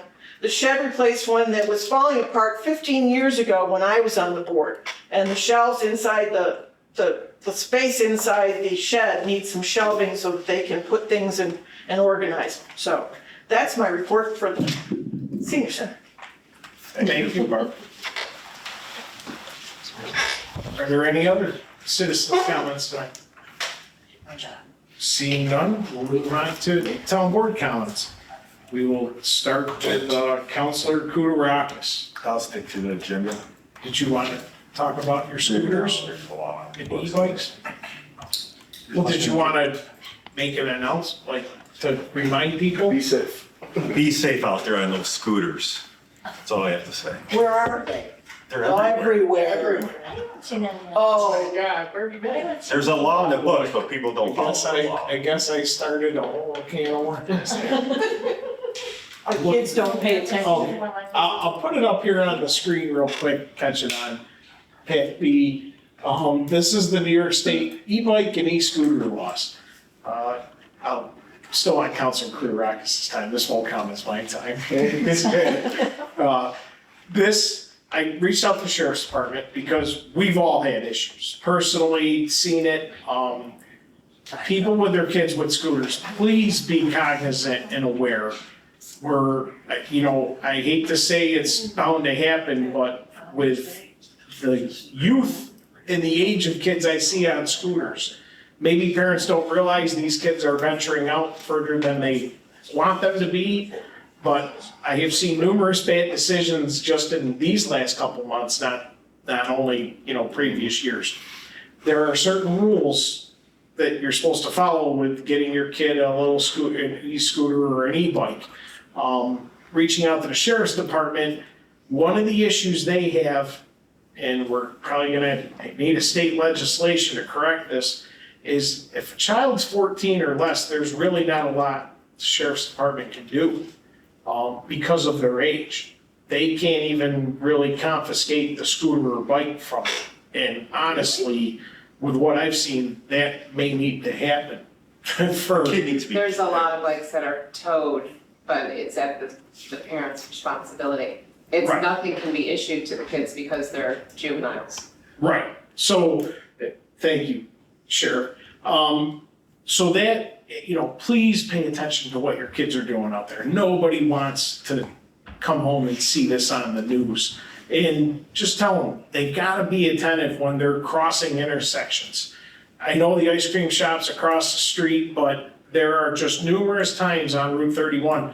Wait for that cross light, and remember, currently right now, when you get the walking light to go, there is still traffic that is entering the intersection. So pay attention. Tell your kids, if you're out there, you make sure the vehicles are gonna stop, whether you're riding a scooter or a bike. I saw a near miss this week right on 31 where the young woman died a year and a half ago. Kids don't necessarily know to stop. We've gotta pay attention as drivers, but they've also, teach your kids responsibility. You get up to a crosswalk, those lines are not some magical shield for you walking in front of a vehicle. So please, pay attention. I want to see kids enjoy their time in the Radisson Park. Motorized vehicles are not supposed to be on the paths.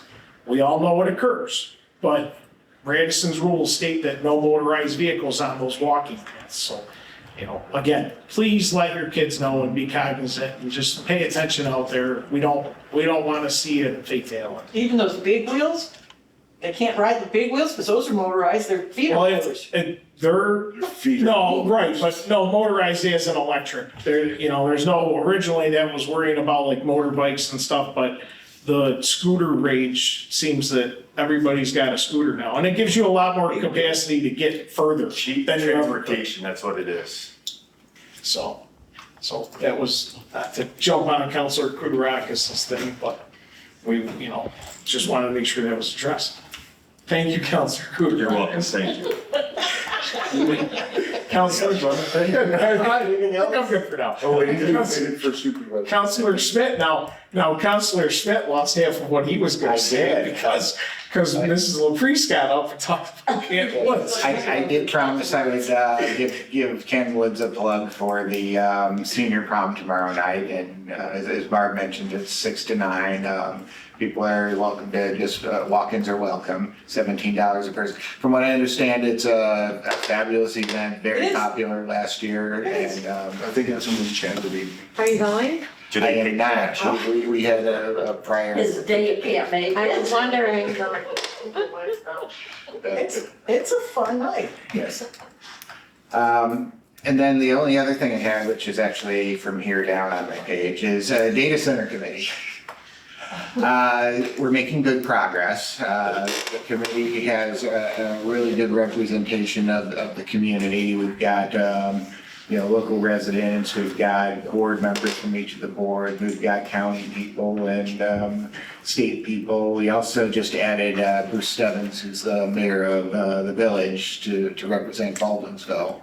And the committee's been doing very well, a lot of participation from everybody, and we're kind of through the background stuff, and then we're into the actual processing and then what do we want to accomplish now. Last week we talked a little bit about noise ordinance. Tomorrow's meeting we're going to start talking about water usage, and then I'll get to that in a minute. The following meeting I'm going to change the agenda a little. Anyway, we're making good progress, and I'm happy with it so far. The state passed a one-year moratorium for data centers. It's really a pause on new applications, but the effect is it's a one-year moratorium on data centers. We're actually thankful to the governor for doing that because that gives us a little breathing room in our process. We don't really want to slow down because it's not a state law, right? It's an executive order, and as everyone knows, executive orders are very easy to create, but by the same token, they're very easy to uncreate, right? So we don't want to be caught not prepared, so we'll keep moving along our process, but we do appreciate that it's out there. It should make it a lot easier for us to extend our moratorium if we feel like we need more time. Key components of this one, like I said, it pauses any permits through the DEC. Empire State Development is going to develop a set of community benefits guidelines. They have 60 days from the time it was signed to get the recommendations done and out on their website.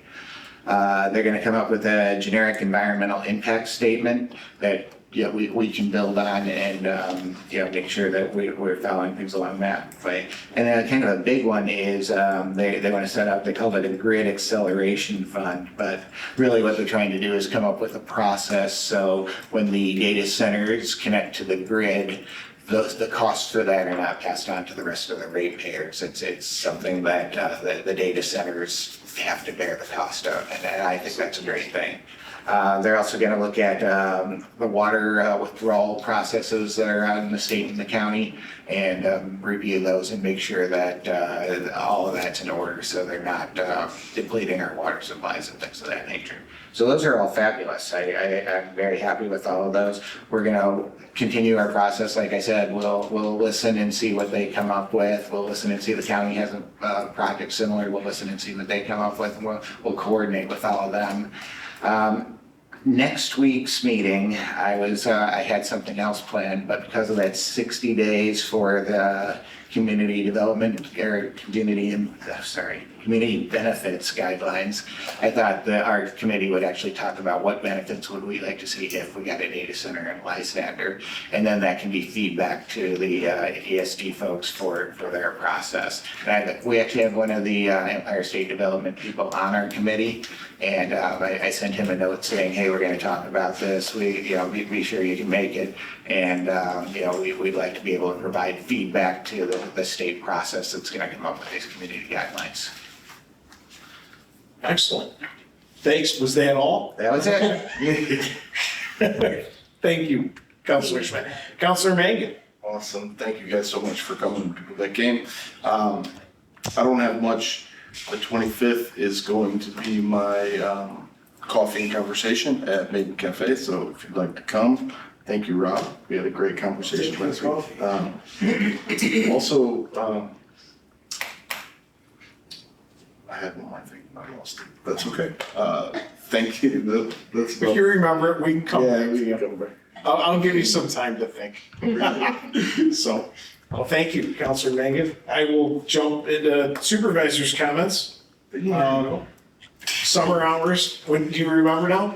No, I said, didn't you already go? Yes, I took part of Jeff's. Summer hours, Monday to Thursday, 8:30 to 4:30 here at Town Hall, Friday, 8:30 to 1:30. Highway Department's on 410s, And if anything happens, trees, whatever issues, call 911 on the roads. They will dispatch to the highway department. They know if it's a county responsibility, town responsibility. So don't waste your time calling here or calling an office on the weekend. Call 911. If it's not an emergency, let them know. They will cycle you through. We have an emergency phone that they contact. We'll take care of whatever the issue is, as soon as we can. Governor Executive Order number 62, is Councilor Schmidt hit on, it's an executive order. She decided to not sign the legislation. I think the legislation that was passed was probably more than what the governor wanted to sign, but the executive order hits a lot of points and gives many municipalities the opportunity to have some breathing room like ourselves to, say, okay, we're not gonna be fighting an application. As Councilor Schmidt alluded to, this looks like it's gonna be a 1-year thing. Everybody knows we did a 6-month moratorium. We had the active NISIO application, so we were nervous about, what could happen with a property owner or a developer coming in once they had their ducks in order. With this gives us a little bit of breathing room. We're still gonna move forward because on our end, we've got to act like we will end up with an application or be asked to have one built in the town of Lysander. So we are still going to do our due diligence. This gives the data center committee and everybody an opportunity to, as you hit issues and you see larger things, we can come back and revisit them now. I'm not as uptight about being nervous about having some kind of code in the next few months that we wanted to have because we know we have very little currently. So we appreciate the governor's outreach. I had sent an email to Assemblyman Lamondes and Senator May, which I'm sure is the reason that the governor went 2 days later and, did her executive order, but. It was a good letter. I don't know if it was that good, but identified things we already know that we need the state to address, and 2 days later, without the knowledge of what the governor was doing, was, it was great to see that we were hitting on the same things. Now, that being said, Google searches of other towns and states that have had this issue will come up with a majority of those issues, but it'd be good to create a code or a law that's right the first time. And, not deal with issues that people have already addressed, or, that the state support on this will be huge. And it looks like we'll have state guidelines from coming out of this. And as Councilor Smith said, Dan Kalinsky, who is ESD, I can't remember which region, he oversees this area. Empire State Development Corps. He is one of the people that said wholeheartedly at the beginning to be on the advisory committee. So having him coupled with the Governor Hochul's order will be excellent for our feedback and information to get back to the states here. So that covers that part. Cold Spring Sewer. You're going to see on the agenda, we've got a couple, we're pretty much starting the ball over on the paperwork end. Made some mistakes on getting our bonding and financing and the information we needed, just so the public understands. This is to make sure all of our ducks are in a row for going for bonding. The state has very specific requirements. Bonding has very specific requirements. This is a over $7 million project. So we have to get this right. It doesn't mean everything we've done has been for nothing. We've accomplished a lot of items. As you will see, we're setting up our funding. This timeline, this is why we're having the special meeting on July 30th. This timeline will get us to a bonding, out for bonding, hopefully by the middle or end of September, to keep moving forward with the project as is. There are no new costs, there are no new issues we are occurring, but I think there's 128 or so property owners that will get letters again in the coming week notifying you of the July 30th public hearing. It will be here at 2:00 in the afternoon because this will be the third time we've done a public hearing on this, and we have addressed, nobody's really had major concerns. Feel free to come back out. I'm not telling people they don't have to attend. But if you're I will have a letter in with your public notice explaining why have to address these processes. Once we miss something with the state, it pretty much made it so we've got to go back and do this within a certain timeline. So we're just covering our bases for that end, and I apologize for the error. The next item I have is, there is a website, you've probably seen on the news that cnyforward.com, the New York State DOT is looking at their whole Cicero Clay interchange with 481. They're going to be having public meetings over at the Town of Clay building. I think they have 4 public informational meetings. It's all the same information in each meeting. They're doing it over 2 weeks at 4 different times for people to attend. If you want to go and see, I think they're looking for ideas or telling people what they've already decided, what their path forward is to try to make the traffic work over there coming forward. The website has a lot more information, pages and pages of, opportunities and possibilities and constraints. So people understand, it's pretty much from Route 57 to Route 81, that area of Route 31. They included the town of Lysander, but really nothing is happening on our side as we go forward. My little PSA about the Willett interchange, eventually here, they are going to address the crosswalk issue. They're gonna do a small fix right now, in the coming months, if they have funds available at the end of the summer, with how the crosswalk lights work and the notifications on how they come up. The long pole for the Willett Parkway crosswalk intersection will not be updated and completed for probably a couple of years when they have the funds to actually redo the lights and the timing of that intersection. So they will try to get that moving forward, but it's gonna be a couple of years before you see where traffic would stop. They have to do studies to determine. Ultimately, you'll have 3 crosswalks. You'll have one crossing the north side of Willett, the south side of Willett, and you will have one on the east side where the walking path comes right now over to the bank side of the property. So that's where that's heading in that regard. We did get our mortgage tax letter from Onondaga County. We get a payment twice a year. We got our letter that we will be receiving $352,000 for the town of Lysander. A little over $26,000 of that goes to the the village of Baldwinsville. So the town's portion is about $325. Just for perspective, last year we received $288 with this payment, and then the year before that was about $313. So we're getting back up to last year's levels. That's good. Normally, this payment is the smaller of the two. We estimated about $500,000 in revenue for mortgage tax income for the town for revenue. So we should be on pace for a $650 number. Normally it's a little bit higher than this one, so that's good. And people are taking mortgages out, feeling comfortable with, investing and, remortgaging or getting more funds out to do work. That's all. Oh, how could I forget? Beeville Little League is hosting the New York State Tournament for Little League. Games will start Saturday, tomorrow night at 5 o'clock. There is a skills competition. That's over off of Downer Street.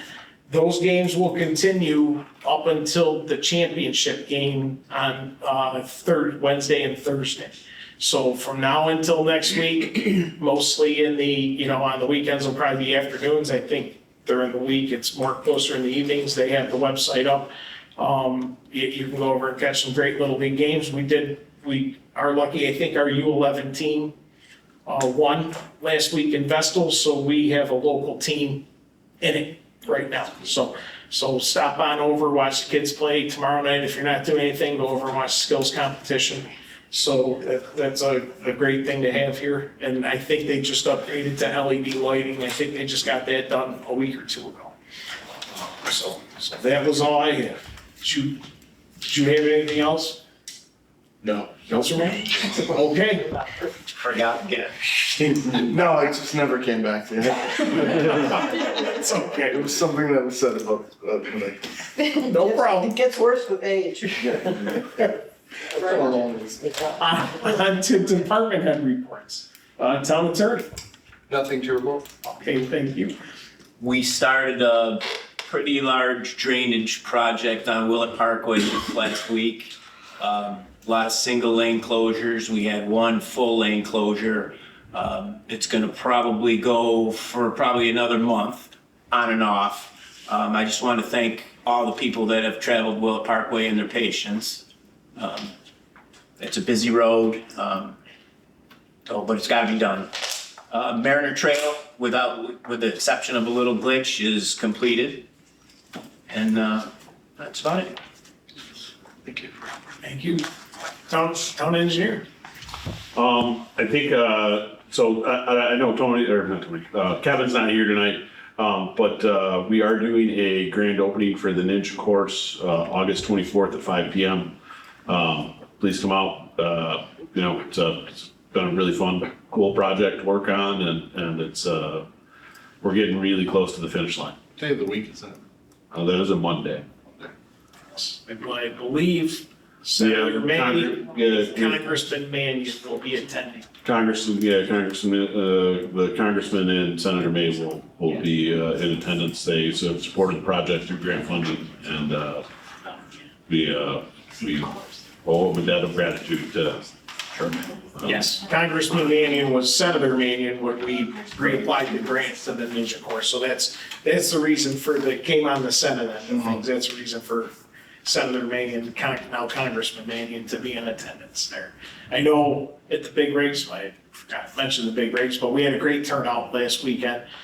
We had lots, I know the CNY volunteer firemen had like 180 people through the smoke trail. So I did thank you to all the volunteers that came out and made that event possible. Sorry, Al. Remind me when I mentioned it. No, he mentioned the Ninja Course, and we had a lot of kids looking. Yours too. That's right. We had a lot of kids looking. So I know there's a lot of people that are excited to. Yeah, it's not open yet, but if anybody wants to go check it out, it is looking really good. We put the playground mulch in today. We've got some topsoil and seed work to do, and a new stone dust trail up to it to complete it, and we're really close. Like Nice. a few more hours of work, and Nice. we're done. Did a great job. My wife and I were there this morning watching him put the mulch in, so it does look very good. Yeah. So will it be open before the 24th or just? I think we'll probably do a dry run. We'll see. Well, who's the we? I looked at it, it's probably past me. My I'm shoulder glad it's still only hurts like from trying to do something, but we'll leave that for later. You need to have a fairly equal strength weight ratio. I'll just leave it at that. But it's very close. Been a fun project. Excellent. Thank you. Town clerk, and I see you have someone with you. Yes, this is my deputy town clerk. This is Carol. So I just wanted to talk really quick because we have two motions on the agenda regarding this. New York State just passed a new requirement, which is in the Ag and Markets Law, to designate a shelter for donations. This is something that's mandatory that we have to offer residents to come in if they want to make a donation to a dog shelter. So here's where it gets a little bit tricky, is that the town board has to designate a shelter. So I was hoping we could do that tonight. We have updated our program in the town clerk's office to take donations. We already have a donation actually that we've taken. We have a new form that I just made, and I need to fill in who we are going to start, putting the donations towards, which place. So it's up to the town board. So But shelters are in Lysander. they've got to be accredited, correct? They are actually accredited shelters, so I listed, so when I sent you all the email, I gave you a list of who. I did not bring the list with me. Do Okay, you have it? I'm so, sorry. yeah, so I'm gonna give you the list and I'll tell you where they're located and then you can make the decision based on that. Okay, so, we have the CNYSBCA, who, serves us with our cruelty contract and our other contract for dog control. The Humane Society, which is located in Liverpool, Helping Hounds, which is located in Camillus, and Second Chance Canine, which is located in Jamesville.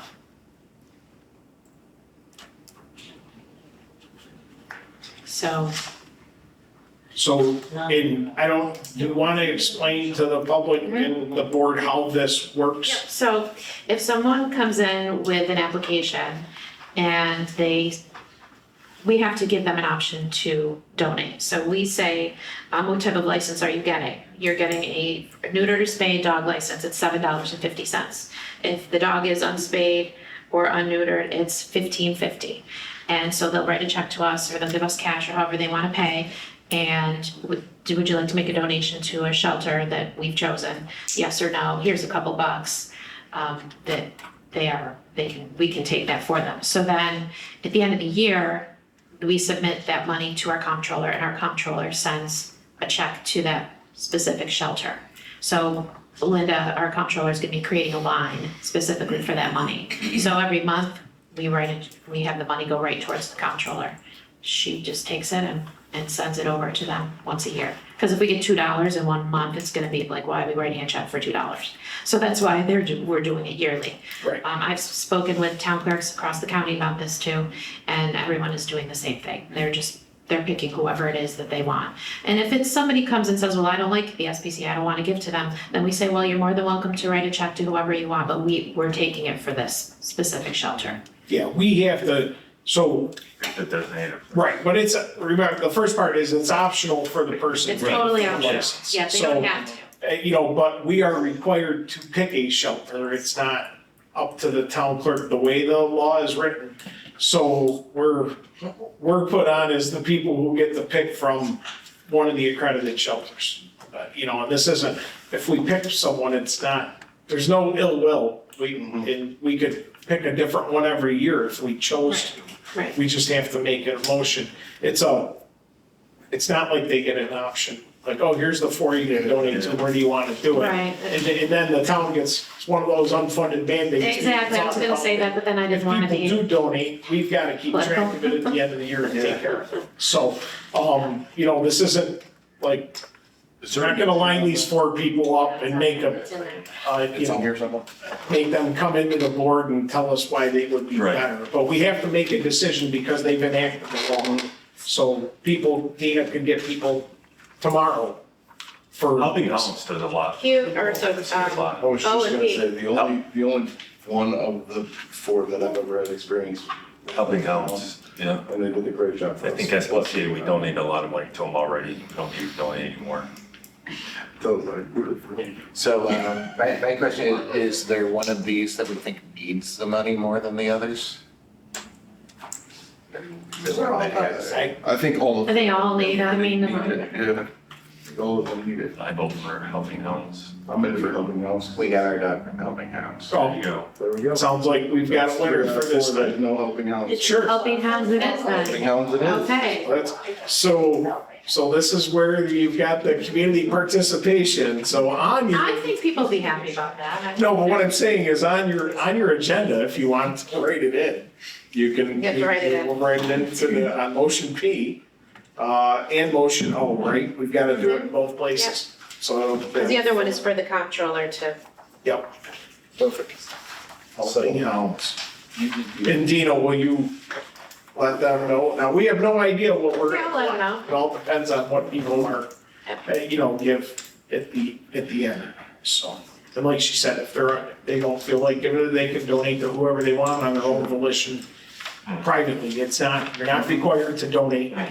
And we just have to explain to them if somebody does say, well, this isn't fair, well, comes down from the New York State Senate, so we really have no choice. Right. Yep. Thank you. Other than that, I don't have anything right now. Okay, thank you. We will get on to agenda items. We're all the way to what, W, so. Okay. Motion A.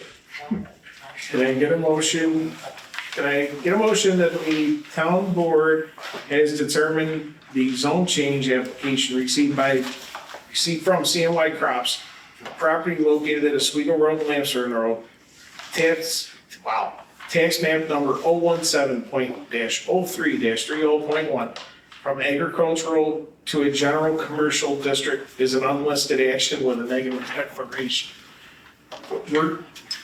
So, why don't we switch the order here and do B first? B? Because we don't, if we say no, we We don't have Then to have to do do it. this. technically don't have to do a negative, we wouldn't want to do a negative declaration on something that we've said no to.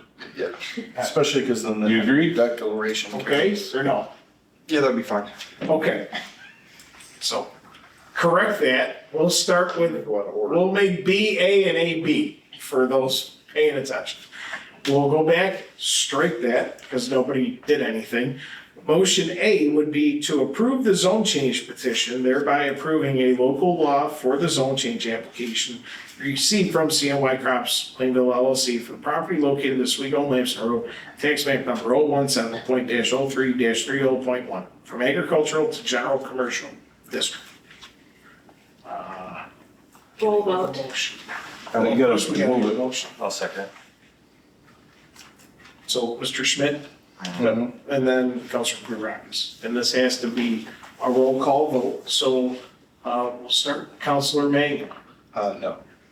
Councilor Schmidt, No, but I wanna add that if they come back and reapply with more information, that answer may change. okay? Councilor Kurakis. No. Supervisor Road would be a no with the caveat that we are lacking the information we need to be provided.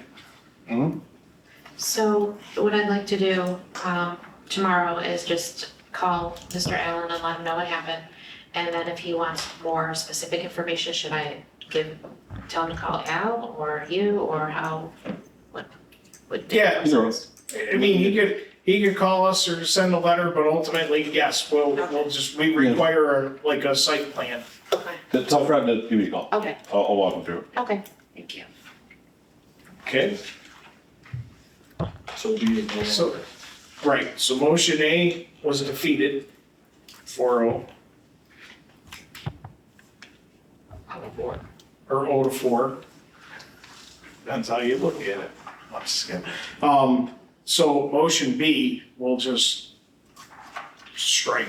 We won't even, Are you gonna make it in? You have to, well, Do, the new motion B. can I get a motion to, table motion B and then vote yes, so that it's gone, right? Well, table. Well, if we table it, Yeah, we don't need to Yeah. table it, take it off. Right? I mean, Because we took E off.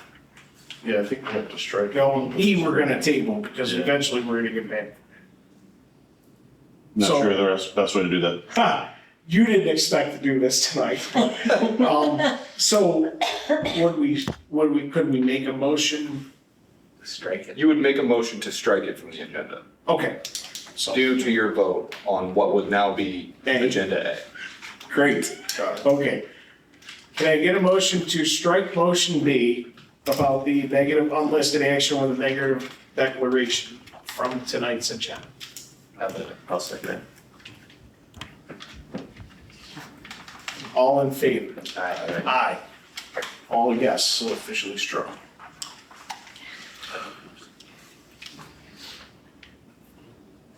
Okay. Motion C. Can I get a motion that the town board be designated lead agency for the zone change petition received from Leo R. Dugan for the property located at 8075 Plainville Road, tax map number 034.01-01.2. Currently neighborhood residential business district / agricultural, to extend the neighborhood residential business district portion of the property. I'll move it. I'll second it.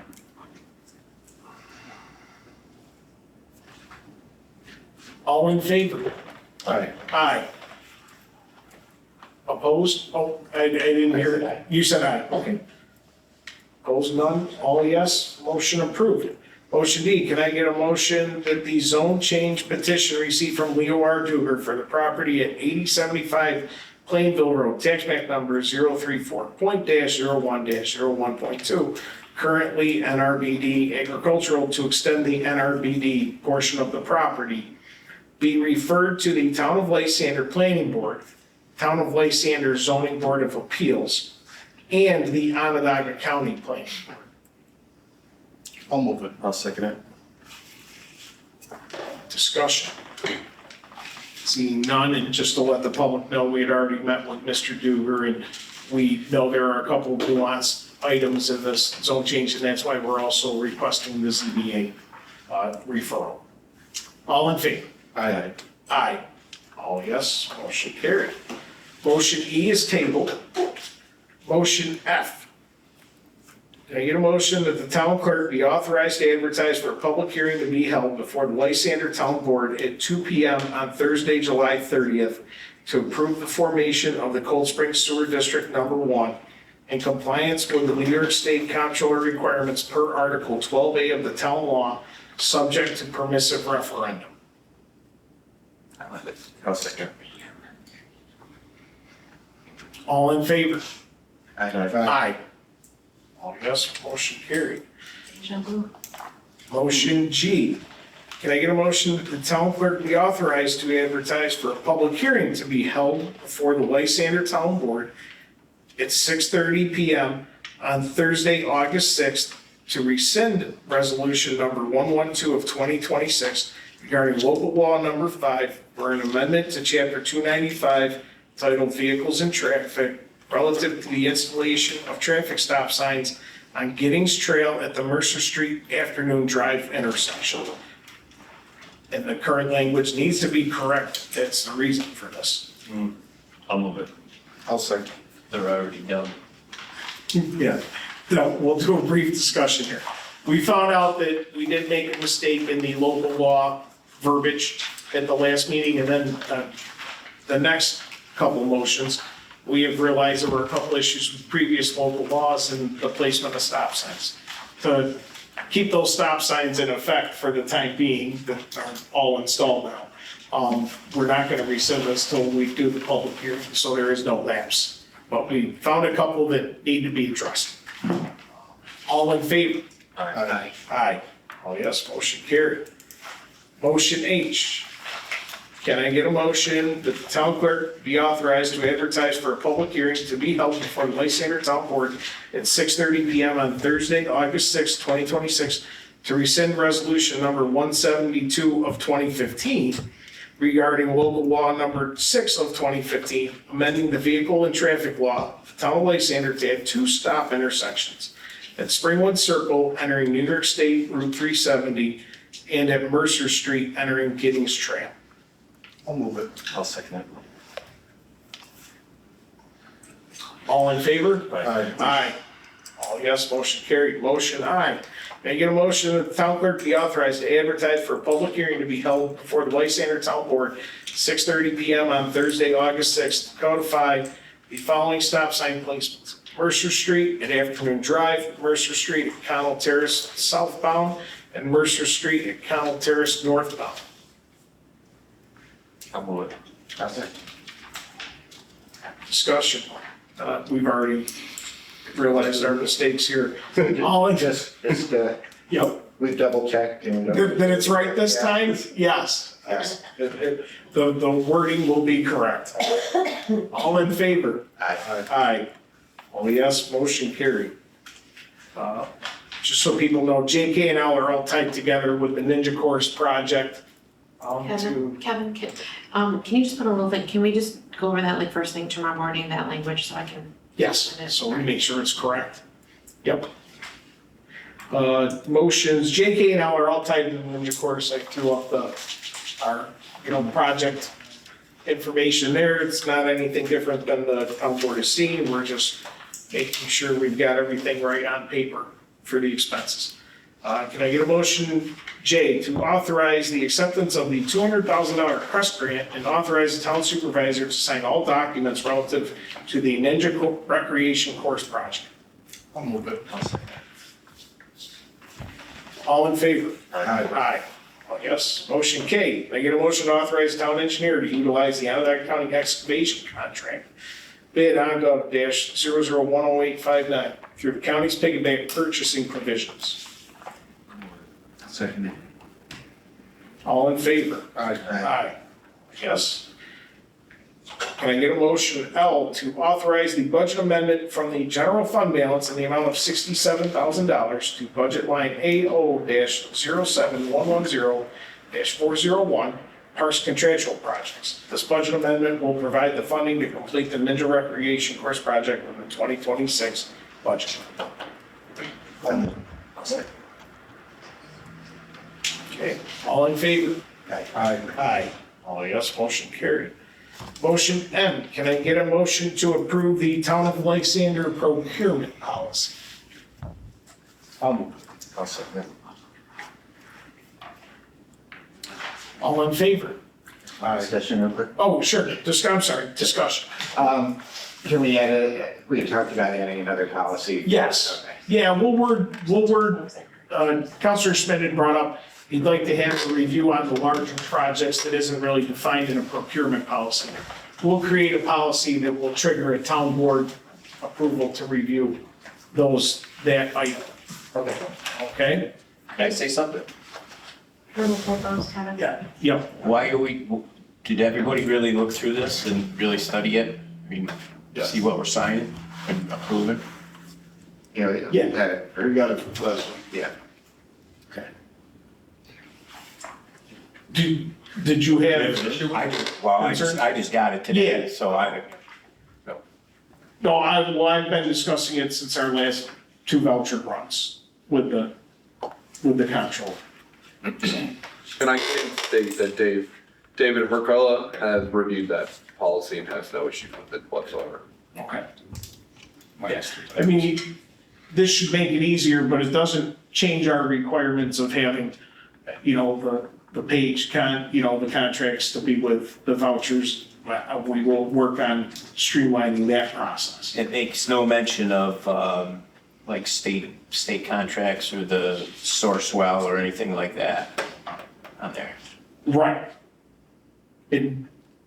We have addressed that. How would we address that?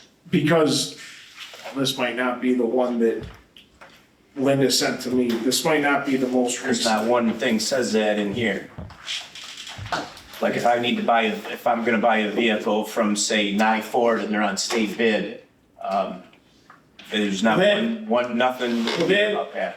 That's where over 20 grand for a purchase of a vehicle or equipment, that falls into that. But we Falls can, into what? that falls into, you have to follow state guidelines. There's a separate. Once you're But it doesn't over, say that in here.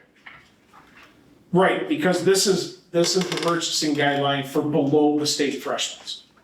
So the state threshold for public works contract, which is people and items, is 35 and up. Over like our datum, our storage, the vault stuff, there is a part of the public works where the people are gonna install. That has to be certified payroll, prevailing wage. So that's when I brought that up to the board a couple of weeks ago. I said, we better put 55 on here because I don't think they included prevailing wage. And sure enough, they didn't in that original item. But we can, if I presented the wrong one tonight, we can note in our motion that below each threshold, this will also include that both provisions of the purchase contract and public works, that state contract or bid, approved bids can Can be used. yeah, or state requirements come into play at this level also. But, I guess we could put that the state threshold for contracts, I'm trying to think of how to word it, to make sure the motion goes through. The state contract, the contract requirement would be valid, a contract or bid, county, How about, Would overrule it. would prevent, would oversee the getting the quotes. Would supersede. Control, Yeah, essentially. yeah, we could put in the motion approving the procurement policy with contract, state, county contract. Essentially, That supersedes any kind of quotes. Yeah. Yeah. Or the state purchases. why don't we just specify this is the policy for bids and quotes below the state commercial levels? Because that would still trigger what the problem we have. Okay. Because if they have the state or county contract, So- they want to be able to use it. Right. So like 10,000 to 34,000 shall require 3 written quotes from 3 vendors to be recorded on a quote sheet. What if they're a Sourcewell?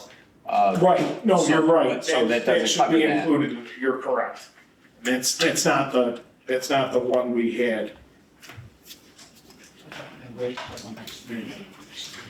In other words, table this one. It needs to be reworked a little bit. Yeah, Yeah, we can let's table it table. in 2 weeks when I go to pay about, yes, because we can address it on the July 30th. On the July 30th. Okay, yeah, sorry. To be amended. I didn't get those, she revised it with. So I'll give you a good, for instance, we bought a new 550, specifically, we're gonna put a heavy duty plow on it, a brand new Salter and so on. The company that we're going through is a Sourcewell company. Right. So that's the whole purpose, and it's over, it'll be quite a bit, so, actually it'll fall right in that 10,000 to 34. But if they're Sourcewell, that's the whole purpose of not getting other bids, because. Correct. No, you're right, you're right. Okay. I thought we had the newer version out. We did not. I did not get that. Obviously didn't get that version to Dina. So we'll table it. So let's, how about we, get more, yeah, we'll just table motion for the time being. Because, well, I don't know, I'm in a quandary here. Because right we're- No, I would table it. Table. Okay. Yep. So we'll- That'll put it to the next meeting on that. Right, discussion, we table motion on that. In a second. Yeah, well, yeah, motion to table on. I'll just do an all in favor for the heck, but all in favor to table motion on? Aye. Seems fair. Just there, now it's all legit. Motion N, I'd like to get a motion to waive the pyro permit fee for the Founder's Day celebration at Radisson on August 15th, 2026. Do we want to do a roll call vote after we motion and second? You know what, sure, let's do it. Councilor Megan made the motion, do I have a second? Yes, Do we need a discussion, or can we vote? We can vote. All in favor? Aye. Aye. All yes, motion carried. you stay. Okay, motion O, can I get a motion to authorize the town clerk's office to collect animal shelter donations for Helping Hounds? Is it Helping Hounds Rescue, or is it just Helping Hounds? Doesn't, I mean, it's not. Put it in, yeah. Helping Hounds Animal Shelter pursuant to the Ag and Markets Law, section 109-C. I'm gonna, I'll second it. All in favor? Aye. Aye. Oh yes, motion carried. Motion P, can I get a motion to authorize the creation of an account for shelter donations, for voluntary donations for the Helping Hounds Animal Shelter, with all funds to be remitted to the shelter at the end of each fiscal year by the town comptroller? I'll move it. I'll second it. All in favor? Aye. Aye. Oh yes, motion carried. Motion Q, can I get a motion to authorize the town supervisor to sign the vehicle purchase quote from Friendly Ford for a 2026 Ford Maverick at New York State bid pricing in the amount of $31,347.50 to be paid for using previously allocated ARPA funds? I'll move it. I'll second it. All in favor? Aye. Oh, discussion, sorry. What is, what are we using the stress for? I know we already. This is- No, well, we haven't ordered it. Oh, okay. No, this is. It's ARPA funding for it. Yes, so back at the end of '24, we had $90,000 we had dedicated of ARPA funds for vehicles. I could not get anybody that had the state or county contracts to verify a purchase. So we could go back with the ARPA funds and go back to try to get vehicles. What these vehicles will be used for is codes, assessor's office, the engineer. They will be primarily at town hall. This is different than the highway purchase of a Ford Maverick that was for the highway over there. I mean, could we use the other vehicles in a pinch? Absolutely. Like next week, Kevin's got a training that he asked for the 4-door to get everybody, because he's got 4 people going to and from one place. We can use the vehicle. This is for planning the codes and assessors. And if somebody's going to a training, if somebody's got to go to Albany, they're not going in their personal vehicle for training. And we do not have any town vehicles for just specifically codes purposes. This would be something to assist So when the guy with. shows up. When we pull up, it's got, Everyday use. It's identified. yeah, I mean, when the codes officer is not, hey, some guy's driving around in a random car checking my house out. Now you can put a tracker in it too. So that's the reason. We keep mileage sheets for the parks vehicles. They all have specific things they have to do with the fobs over at the school district that you put the mileage in, and they will be GPSed and tracked. So that's the intent, is I think we're one of the few towns that doesn't have a dedicated fleet for the official use, and that's where it is. This isn't for me. This isn't driving a Trailblazer home or whatever. Wasn't what it was for. Yeah, no, those are the items. We figured at least with if we're throwing like a shovel or something in the back, or if the codes officer has like measuring equipment or something, the truck would be useful, and then the other vehicles are for the like data collector and items like that, or for training. You gotta put lights on it? Yes. Good, For like little flashers and No, stuff. we're gonna put Yes. yellow, I think we would put a yellow light on, I put all the yellow light on all 3 of them. personally. Yeah, definitely, yes, yeah, we can. I think we can get that. I don't think they come that way for the. No, in we the didn't contracts, add but on. we can get it added on. So, yep. Okay. All in favor? Aye. Oh, yes. Motion R, your motion to authorize supervisor to sign the vehicle purchase quote from Friendly Ford for Not 2. friendly Ford, Oh, yeah, that's Denoyer Chevrolet, my Neuer fault. What Chevrolet. is that? Denoyer Chevrolet. For 2 2026 Chevrolet Trailblazers at New York State bid pricing, and the amount, and that's the total amount. For both of them. For both of them. In the amount of $53,677.60 to be paid for using previously allocated ARPA funding. I'll second it. Do we need discussion? Okay, all in favor? Aye. All yes, motion carried. Motion S, can I get a motion to appoint Charles Ronaldo as summer aide in the Parks and Rec Department at a rate of $18 per hour with a starting date of July 13th, 2026? I'll move it. I'll second. All in favor? Aye. Aye. All yes, motion carried. Motion T, can I get a motion to authorize the town supervisor to sign the Life Worth Living 5K and walk special event license. This event is August 16th, 2026, from 9 a.m. to 11 a.m. I'll move it. I'll second it. Discussion. Besides, we know he needs cones. This is a great event. And volunteers. And volunteers.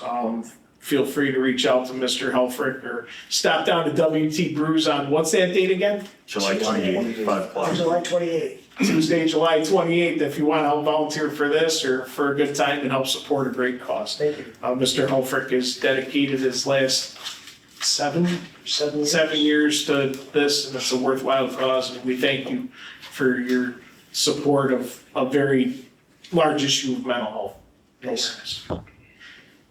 All in favor? Aye. Aye. All yes, motion carried. Motion U. Can I get a motion to accept the resignation of Karen Rice effective July 31st, 2026? I'll move it. I'll second it. There will be a discussion where Mrs. Rice would not come to this meeting. she will be still assisting part-time after her resignation, but this is to make it official, her 38-plus year dedication to the town of Lysander in multiple roles from part-time to full-time.